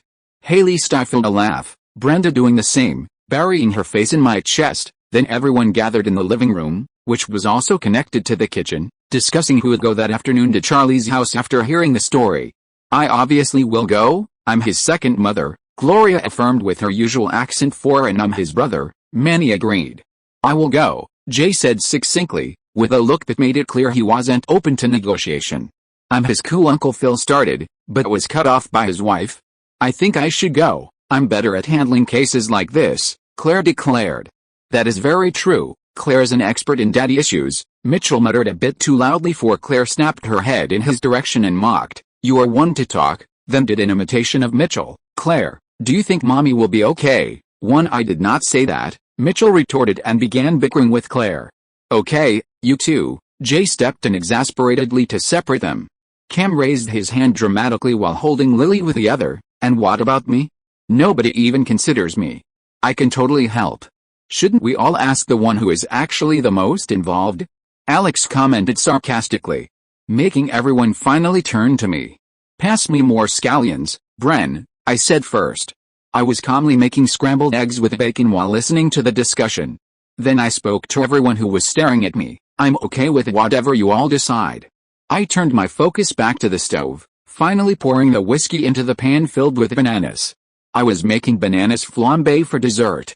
The pan caught fire for a few brief seconds and quickly extinguished. Just before Claire got closer, she was the only one who had approached, but Phil was already shouting, "I'll get the extinguisher." The extinguisher. What? I'm hungry, I explained to everyone who was still staring at me in disbelief. And little by little everyone began to laugh, breaking the serious mood from just a moment ago. Claire, who was already inspecting everything, looked at me in surprise. I didn't know you could cook. I do, I replied. Having a photographic memory helps a lot, but I still had to train the manual part quite a bit. It's a pleasant hobby, literally, plus it impresses the girls. Jake is a good cooker, Gloria revealed. Sometimes he makes things at our house for cook, Gloria. He is not a cooking appliance, Jake corrected. One bananas flambe. Manny smiled excitedly. Serve yourself, Manny. But I couldn't find any ice cream in the fridge, I spoke, already handing some things to Claire, who was ready to help make more portions too. I don't know if I want something with alcohol right now, Haley said, conflicted, staring at the banana. Don't worry, almost all the alcohol is burned off in the flambe process, I clarified, putting a portion on a plate and sprinkling some cinnamon on top. Try it, I offered it to her. 3. It is very good. Brenda, next to me, was already eating her portion. Oh yeah, that reminds me, young lady, you are grounded, Claire announced to Haley. Moom. Haley exclaimed, outraged, that is not fair. I went to that stupid game, and I even drank that horrible thing you offered me. Brenda was feeding me while I prepared more with Claire's help. In this family, if you weren't careful, you could easily end up without breakfast, even, or especially, if you were the one making it. Author's note, Francis Jacob can cook a few fancy and regular dishes. He's not a master chef or anything like that one. Chapter 20, Talking. After breakfast, Jay, Gloria, Manny, Brenda and I went back to the house. Brenda left her bike at Claire's place and planned to pick it up later. I went upstairs to finally take off my suit and rest, and Brenda came along with me. I thought you wanted to rest, Brenda muttered, resting her head on my shoulder. We were lying naked in my bed, the blanket covering us. I will now, I agreed sleepily. But I couldn't resist before, I added, running one hand along Brenda's bare back. Jake, Brenda whispered. I murmured back. I love you, she declared. 16. My eyes opened. Isn't meeting my father for the first time enough drama already? I know we had already talked about how long-distance relationship would be impossible, and that you don't intend to go to Yale, Brenda began, especially now with your father in the picture. But I thought about it, and I think I'd regret not saying this, she added. I took a long breath. I love you too, Bren. I looked into her eyes, making a little high five. We had known each other for barely a month. Love felt like a strong word, not for our age, though. But there was no doubt I had great fondness for her. She kissed me, and we laid down staring at each other. These past years, I basically dedicated myself as much as I could to earn a place at a university I always dreamed of. She started again. I only dated a few guys, never really into the whole bad boy style. When you came hitting on me, I decided to at least have one adventure. I didn't think I would completely give myself to you, she confessed. Me too, I thought you would be just a cute little chick to fool around with. But then I realized you were a Yale girl who won me over with your intelligence, kindness, humor. I also revealed. Brenda glared at me. You said such sweet things, but why does your hand keep squeezing my bum? I looked at her innocently, but my hand was still squeezing her butt as a kind of stress relief. We ended up laughing. Don't try to be the innocent one, Bren, I murmured in her ear. I know you keep sneaking a peek at me. You do have a nice body, she admitted, her hand roaming over my chest, down my abdomen, and even lower. We ended up giving ourselves to each other again. Hey, Jake, how smart are you? Brenda looked at me while we were putting our clothes back on. I looked at her weirdly. That came out suddenly. I don't know why you're hiding it, and I won't pry. But I really am curious to know just how intelligent you are, she said, adjusting her shirt. With the way you taught me things, I'm sure you'd pass any college test easily. Perfect SAT scores, especially with your broken memory, Brenda added a little sullenly at the end. Photographic memory is indeed enviable one, I said thoughtfully. Intelligence is a very broad subject. But specifically in mathematics, there might be only a handful like me in the world. Her eyes widened. I showed her a book. I just finished writing the solution to the fundamental lemma of Langlands, so I won't stay hidden for long. 3. Even if I don't want a college life right now, Mathematics has always been part of my life. I will need to look for new challenges in the future. She picked up the book and started flipping through it. My God, it's like you wrote in another language. What is this? Brenda asked about the idea. Let me use an analogy. The fundamental lemma shows that even when you use different rules, like counting apples one way and oranges another, the result can still be the same too. It's the idea that two different ways of counting can lead to the same total, I explained in the simplest way possible. Brenda laughed. You said you were surprised that I wasn't just a cute chick and that I'm going to Yale, but you are by far the biggest surprise of all. It's still unbelievable that you're a genius. Cool, right? I moved closer to her while she was sitting on the bed putting on her socks, and I started kissing the back of her neck. Jake. We just put our clothes back on, she said, a little exasperated but smiling. I'm a genius, a good-looking guy, but also a hormonal teenage boy, I smirked. I can't fight against nature. Oh, poor you, you can't fight against nature, Brenda remarked sarcastically. I also blame my dad, I added. Your dad? She looked at me. You just met him. On a soccer field, wearing a tuxedo, and with a hangover, I defended my position. Clearly a bad apple. Exactly the same as you.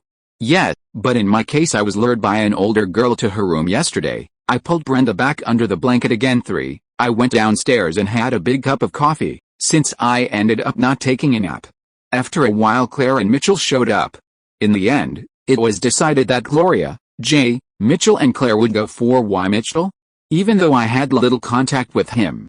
Well, somehow he convinced everyone since he was a Pritchett and a lawyer. Or, more likely, because Cam and Phil could make things worse. The kids were vetoed, to Haley and Manny's dismay. Take care, Jake. Good luck there. Brenda gave me a goodbye kiss. Tomorrow's plan still stands? I looked at her. Sure, she agreed, but I could see she was holding back from looking sad. Tomorrow will be our last day before she flies to New Haven. Chapter 21, Malibu. We pulled up to Charlie's place in Malibu. Huh, nice place, Mitchell remarked, glancing at the entrance. Claire swatted his arm. Focus, Mitchell. I pressed the doorbell, and Charlie opened almost immediately. Hey, Jake, buddy, he greeted, trying for a friendly tone as he lifted his hand halfway. Hi, Charlie, I responded evenly, giving his arm a pat. A high five only works naturally with someone like Phil, goofy style, and Charlie clearly wasn't, given how awkward it looked. Gloria Pritchett, Jake's new mother, Gloria introduced herself, since basically no one else had spoken up at the soccer field. Jay Pritchett, Jay stated with a firm grip that made Charlie flinch. The brother of the woman you got pregnant to, Claire Dunphy. I'm his cousin, though more often treated like an aunt, Claire added, wearing her signature judgmental face. I could see Charlie reacting as he looked at Claire's face. She had certain features that reminded of my mother too. And I'm Mitchell. Mitch introduced himself awkwardly, since everyone else had shown hostility. Her brother, and his son, he clarified, pointing at Claire and Jay. All right. I'm Charlie Harper, Charlie said, tugging the man beside him forward. And this is my brother, Alan. Hello, I'm Alan, he replied with a tight smile. Come in, let's sit in the kitchen, Charlie motioned. We made our way through the living room, catching sight of the deck overlooking the ocean, before gathering around the kitchen table. So, Charlie began, attempting to break the silence. Her name was Eleanor Pritchett. I revealed my mother's name. She was 44 at the time, and she worked as a lawyer. I noticed him searching his memory until his eyes grew wide, and he muttered silently, and my full name is Francis Jacob Pritchett, I continued. It's Charlie's middle name, Alan pointed out. It's also Jay's middle name, Gloria retorted. Okay, that's enough. I looked at my family, who were being quite defensive. I don't think Charlie carries that much blame in this one. Even if he misled her somehow, she was 44 years old, I emphasized. She should have been more than mature enough. The age gap is like me and Claire, I compared. I'm 39, Jake, Claire snapped. Yet, Aunt Claire, that 1 year makes all the difference, I shot back. Then added, anyway, it was my mother's choice to move across the country and raise me on her own. For what it's worth, I was never told anything. Charlie looked at me seriously. I nodded. We can do a quick DNA test at a private lab. The results could be ready within 2 days, though it wouldn't be legally valid. I'm not here for any of your money, Charlie, I concluded. Jake, can I talk to you for a second? Charlie stood up. I nodded, and as I was rising, Gloria squeezed my hand. I whispered a quiet gracias to her. Alan, entertain our guests, Charlie told his brother, then opened the door leading to the deck. Alan looked at Charlie in disbelief, then at the unfriendly faces that most of my family were making, except Mitchell. He wore an expression like a man walking to the gallows. Look, kid. Jake. I wasn't exactly planning to be anyone's father. Still not. But I really want to be a part of this. Charlie gestured between us. It's okay, we'll take the test today and wait for the results. I'm not here to bulldoze anyone's life. If it gets too complicated, I'll just walk away, I considered aloud. Seeing that Charlie didn't know what else to say, I changed the subject. It's a nice deck, probably works wonders bringing women here. I leaned against the wooden railing and looked out at the ocean. You have no idea, Charlie smirked, leaning right beside me. You know what? He turned to me. It doesn't matter what the results say. You clearly could pass as my son, even if you're not. We can do so much together. He smiled and waved at a girl walking past the house. I have a girlfriend, I replied unfazed, then I murmured, but not for long. Want to talk about it? Nothing much to say. She's going to Yale, New Haven, Connecticut, I admitted. Speaking of Brenda. Are you into the nerdy ones? He smirked at me again. Not really, but I wouldn't mind either. To be fair, in this case, I thought Brenda was just a cute girl, I revealed, making him laugh. We talked a bit more, then I nudged Charlie, let's go back, and gave a little wave to Claire and Gloria, who looked like doting mothers watching us from the glass door. When we came inside, we found Jay already on the couch watching a basketball game. Even more surprising, Mitchell and Alan were chatting as if they were old buddies. What just happened here? I asked, looking a bit puzzled. So, did you two bond together? Gloria placed her hand on me eagerly. She's all about family relationship. Gloria, they were only there for a few minutes, Claire snorted. And we still need confirmation, even if the two of them are basically identical. She gave us both a thorough once-over. Mitchell and I have so many similar interests, Alan jumped in, excited for ya. Glad Mitchell made another purple friend, Jay added with his usual cynicism as he came closer. Dad, Mitchell scolded immediately. Alan looked strangely, then with sudden realization, wait, I'm not gay. Really? This time it was Mitchell who seemed surprised. I thought your marriage ended because of that. That is my wife, she is the gay one, Alan insisted. To ex-wife, Charlie corrected, earning a sharp glare from Alan. Seems like he still has some hope of getting her back, which is weird, since he just said his ex-wife likes chicks. If you are listening to this novel on a channel other than FanFic World, it means it was downloaded and re-uploaded without effort. We warmly invite you to visit our channel, FanFic World. There you will find the original version of this story and many other novels of various genres. We look forward to seeing you dive into a world of incredible novels. Chapter 22, Departure. 2 days later, I was at the airport with Brenda. She had all her luggage with her. So, that's it. I looked melancholically at her. She nodded, her face buried against my chest. I'm gonna miss you, Bren, I whispered in her ear. Me too, I'm really gonna miss you, Jake, she gazed deeply into my eyes. And I'm sorry. I apologized. For what exactly? You know, I murmured again near her ear, you might feel some discomfort sitting during the trip. I smirked. She started slapping my arm a few times until I stopped her by hugging her again. I can't believe I'll let you do that, she muttered. You are such a bad boy, she complained. After a moment, she changed the subject. And the result? It came back positive, I revealed to her. I had picked up the paternity test early this morning. As expected, Charlie is my biological father here. Good luck with him. Brenda forced a smile, holding back her tears but ultimately failing. I wiped her teardrop. Take care, Bren. I gave her a gentle kiss on the lips and motioned with my hand for her to go. You fed her, you cared for her, you gave her love, and all she remembers is the first pretty bad boy she dated, Brenda's dad complained, almost crying tears of blood. I know, don't be a drama queen, Ben, his wife scolded him. Now come on, she added, giving me a light nod. Later in Malibu, I was with Charlie and Alan at the kitchen table. I had asked Jay and Gloria to let me do this alone. So, what are the results? Charlie asked anxiously, waving his hand to hurry me up. It is negative, I looked at him. Seems like we're just very similar, I joked. For what? He exclaimed. It can't be, he added, clearly disappointed. I'm sure I did your mother. Charlie blurted, then quickly corrected himself after realizing what he had just said. I mean, we had, a kind of relationship too. These tests have margins of error, Alan remarked. That's it. Charlie pointed at Alan. We'll do it in a better lab.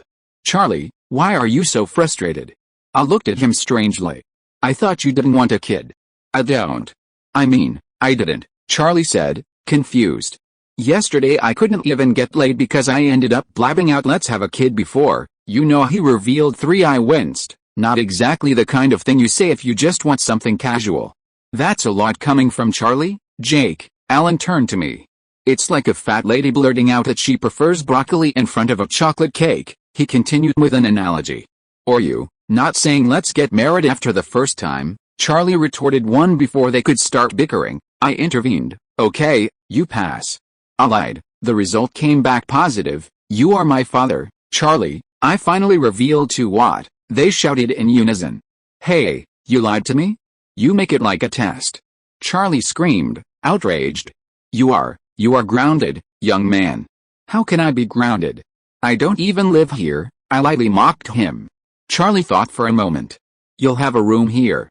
I'll buy you all the nicest things that exist, he declared. And then I'll ground you too. Nice parenting, Charlie, Alan said dryly. Wow, you're gonna ground me on the day I broke up with my girlfriend? I pulled a pitiful face. Oh, Charlie exclaimed with a frown, I know how to take care of this, kid. He patted my back. Let's go to a strip club, he smirked. 14 Charlie. Alan snapped. What, Alan? Charlie looked at him as if Alan were the wrong one. He's my kid, I need to take care of him. I started laughing. It's hard to stay moody with these families I have. They are just too funny. Charlie, I paused for a moment. I'll call you Charlie for now. That is still too soon, I continued. About my breakup, I have a rule. I wait 1 week for every month of the relationship before moving on. But Brenda was special. I think 2 weeks is better. 2 weeks? He looked at me incredulously. What kind of rule is that? Who taught you this crap? Someone with way more moral ground than you, Charlie, Alan commented wryly. What about you, Alan? You were married for 12 years, that would be. Charlie retorted. 3 years, I helped him with the math, but there's also a cap, 6 months. No more than 6 months. I think that's fair, Alan agreed. You two are insane, Charlie retorted again. Another thing, I still want to live with my uncle, I revealed. I can stay here a couple of days a week, but I don't want to move in completely. I understand, Charlie nodded, though without much firmness, not really knowing what to think. Oh, you can come at the same time as my son Jake, Alan suggested. Yeah, another thing, maybe I should be called Francis here, so there won't be any confusion, I pondered. Then a heavy-set woman appeared from the back kitchen door. She glanced at me and then turned to Charlie. I knew it was just a matter of time, she said, laughing. To Berta, this is my son, Jake, or Francis, he introduced me. This is Berta, my housekeeper. My name is Francis Jacob. Everyone calls me Jake, but there's already one here, I clarified to Berta. One, huh? I hope you're not a slob like little Jake, or a scumbag like your father here, Berta said sarcastically. Berta. Charlie and Alan snapped. Wow, you paid $2,000 to do a DNA test? Berta said incredulously, looking at the result and, more importantly, the price of the test. I really wanted to know, Charlie explained. Don't you have eyes in a mirror?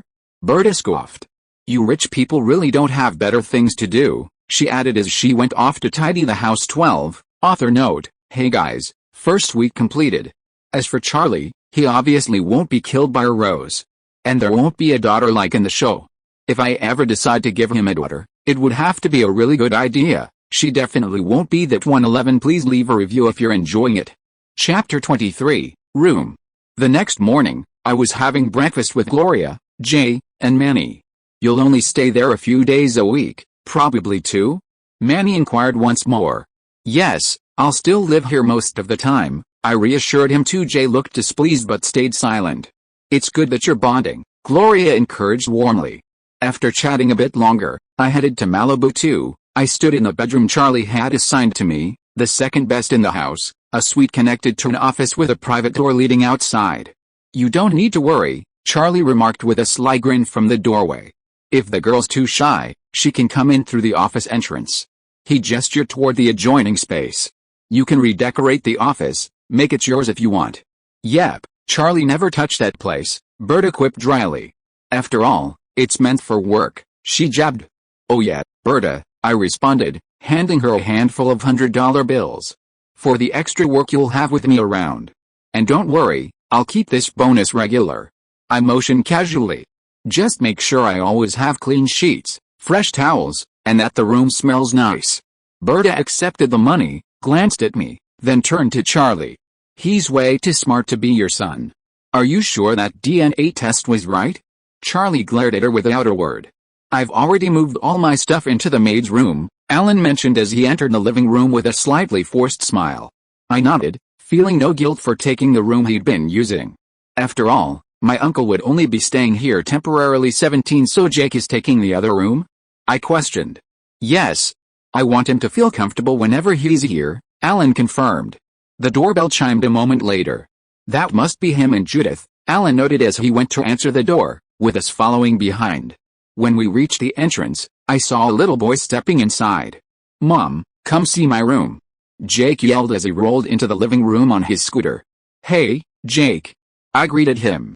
Wow, you're the guy who looks a lot like Uncle Charlie, he observed, stopping to stare at me. That's because I'm his son, which makes me your cousin.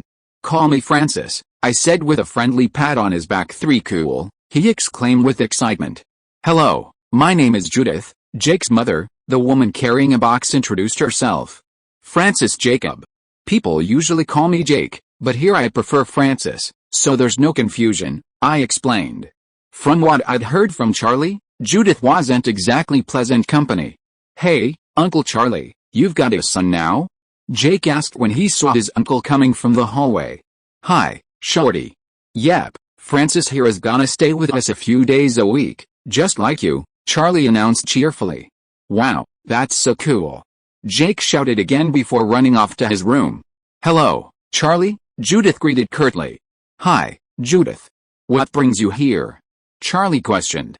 If you must know, I'm here to help Jake set up his room so he feels like nothing's changed, she responded condescendingly. Really? You don't think he'll notice his dad's living here and his mom's dating chicks? Charlie raised an eyebrow. Judith gave a fake smile. Could you say that a little louder? Jake might not have heard you, she said before adding, just for the record, I'm not dating anyone, and I kicked your brother out because he was draining the life out of me. One Alan, who was arriving with more boxes in his arms, said as he overheard Judith's remark. Could you say that a little louder? But she had already gone to Jake's room. After everything was set, Judith was about to leave, but before stepping out, she turned to me. Francis, I just hope you don't turn out like your father. A millionaire with a beautiful Malibu beach house and a peaceful life? I asked with a hint of irony in my voice. There's more to life than money, Judith reacted, giving me a moralizing look. Sure. There's finding the love of your life, building a successful career, being recognized, and living with fulfillment. Which one's yours? I questioned with an innocent expression. 18. Judith stopped for a moment, glaring at me, then turned and left without replying. I could tell she was fuming. I turned around and saw Alan and Charlie both wincing. That was a good one, Berta snorted, half laughing. What good thing did you do to end up with a son like that, she said, turning to Charlie with a look of mock indignation. 3. Charlie came closer to me, patting my back. Ada boy. But we also need to talk about some of the girls you've been seeing, Charlie, I joked. I was mistaken for you earlier when I went for a walk before coming here. A woman actually said, how did you get so young, Charlie? I mocked. Which one was that? Her name was Amy, I replied. Yeah, not one of the smartest I've dated, but did you see her body? He spread his arms. Oh, it was a very good one, I agreed. I'd sleep with her too, even if she had the intelligence of a chicken. One Alan just watched the two of us, then went to answer the door when someone knocked. Mom, he uttered upon seeing the person standing there. The woman's eyes widened when she saw me beside Charlie. Hi, Mom. Charlie greeted with an awkward smile. I have a son, he said, pointing toward me. One nice way to be introduced to my grandmother, I spoke dryly. 14. Chapter 24, Harper. Oh my God, Charlie, he's actually handsome. My grandmother stepped closer, giving me a long look. You poor thing. You inherited the looks but hopefully not the brain damage. 3 That was a good jab. Hello, grandmother. I'm Francis Jacob Pritchett. I introduced myself politely. Hi, sweetheart. I'm Evelyn Nora Harper, she replied with a poised smile before turning sharply to Charlie. You still haven't added Harper to his name? I don't have bastard grandchildren, Charles. Mom, we met 3 days ago, and the DNA results came out yesterday, Charlie said defensively. Charles Francis Harper, you met this boy 3 days ago and I'm just finding out now? Evelyn raised her voice theatrically. And only because I happened to drop by? She crossed her arms. And what DNA test? Don't you have eyes? Or has all that drinking already blurred your vision? He could be our brother. I'm not the only one who had multiple partners, Charlie mocked. I would know if I had given birth to a third one, Evelyn retorted sarcastically and walked toward the kitchen. 5 Where are your witty, quick comebacks, Francis? Charlie glanced at me. Are you kidding me? Grandmother looks like a wealthy and successful woman. Why would I confront her when I have so much more to gain by being on her side, Dad?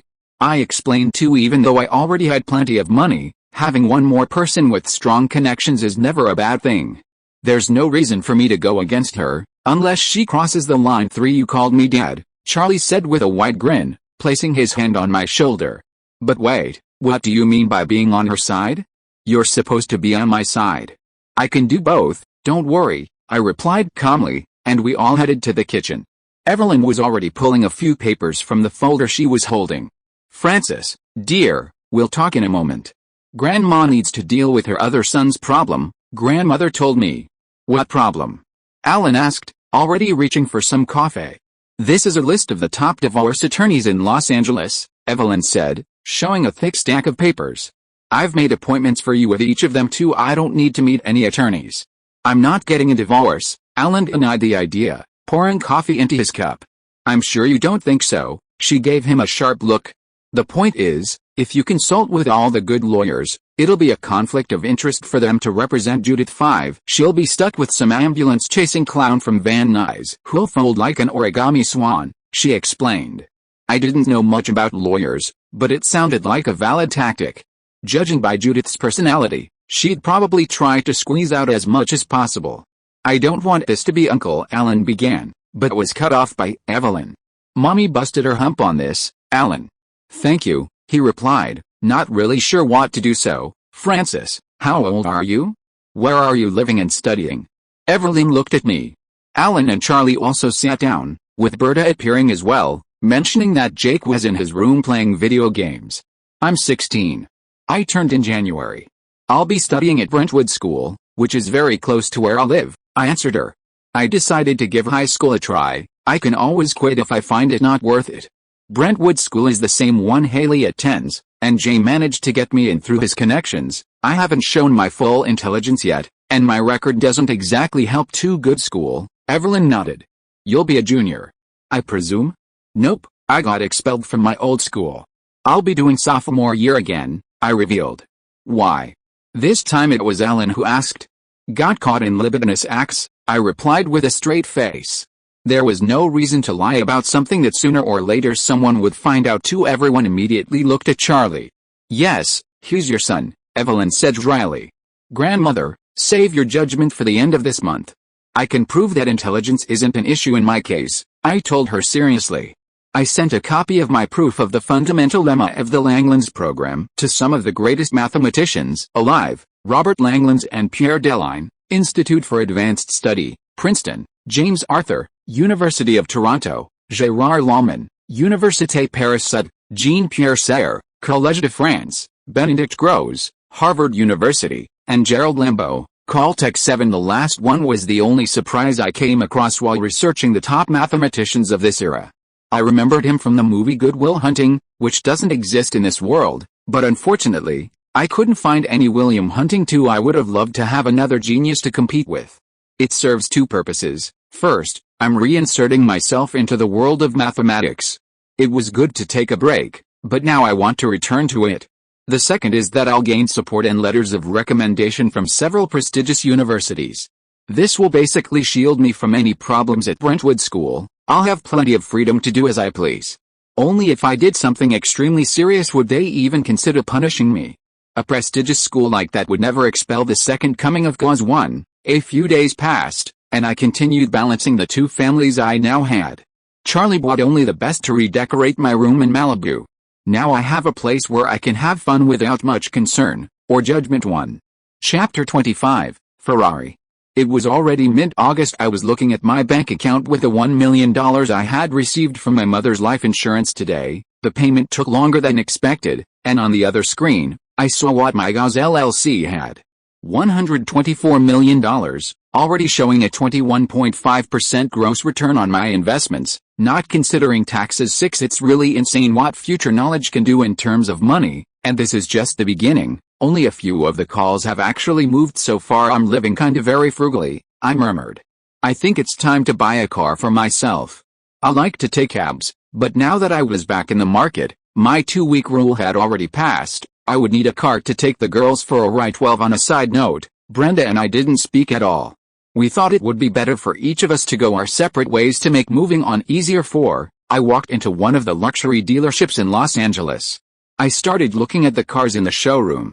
There were some more affordable ones, but I was drawn to the supercars. I had owned a few in my past life, back when I could still drive before my illness worsened. Lamborghini Murcielago, Porsche 911 Turbo, but the one that really caught my attention was the Ferrari 6. Looking for something handsome, a woman asked me one, a car, and a beautiful girl. Seems I get both. I looked at the gorgeous blonde who was attending me. Jake, I introduced, raising my hand. Alex, she replied with a smile, shaking my hand. Would it be better to see a Mustang or a Pontiac Firebird? She asked. One. Both were kind of bad boy cars, I thought. Isn't it bad to undermine your possible client? You don't look like the type who buys these kinds of cars. And you don't look like the type who works in a place like this. You don't seem like the kind of person who knows how to negotiate, I pointed out, not offended by her words. She hadn't used a mocking tone, just bluntly said what she believed was a fact. Oh, don't remind me. I wouldn't have accepted if I hadn't needed the money. But I just got a new job at the bait shop, a club in Pacific Palisades, she told me. One. Huh? I raised one eyebrow. This is my last week here, but I can still get the simpler cars for a test drive. Why don't I do that and we have some fun? She proposed suggestively. Not a bad offer. I took her hand and smirked. But how about I buy this car, give you a nice bonus, and you can say fuck off to all these people right now, and I'll give you a ride. That was so good. Get a big bonus and then flip the bird to them. Alex laughed, sitting in the passenger seat while I drove. Can I smoke in here? She asked, already pulling a pack of cigarettes. In my new Ferrari 575M? I said, a bit incredulous. 22. What if I give you a BJ instead? 4. I looked at her slowly. Girl, I changed my mind. You really know how to negotiate. But this is a brand new car, I retorted. 1. Parking at the front of the house, Jay was standing outside. I stepped out of the Ferrari with a wide grin. What do you think of my new car? 2. Jay looked disapproving. You just got your insurance money, and you spent it on a Ferrari? How much did it cost? $230,000. Independent dealers charged extra, but they also had the advantage of letting you drive the car away immediately. If I had gone to the official dealership, it would have been cheaper, but probably with a long waiting list. Are you kidding me, Jake? You just blew 23% of your mother's life insurance on a damn car. Jay said incredulously, already starting to get irritated. No, I denied his math. I bought you a watch, earrings for Gloria, and some other gifts for the family. I spent 40% of the insurance money. You did what? He yelled. Jake. Mira, you look like a celebrity. Like a movie star arriving at a premiere. Gloria exclaimed, taking the opposite stance from Jay when she saw the car. To come here, Mama Gloria, I have a gift for you. I showed her a box. Huh? She came closer, and I opened it, revealing a beautiful pair of diamond earrings. They're gorgeous, Jake, she hugged me. See, Jay, Gloria said as she put the earrings on and showed them off to my uncle. I didn't raise him wrong. He remembers his mama, one Gloria. Jay continued, exasperated. He spent almost half of his money. Don't be so grumpy, Uncle Jay. I stepped closer and showed him the Rolex date I had bought for him. See? I helped him put it on his wrist. It suits you. He put his hand on his face. I'm happy you thought about me, but how much? $20,000. He took a deep breath. A $20,000 watch, but Jake, you need to understand money. You can't spend like that. John, don't be so hard on Jake.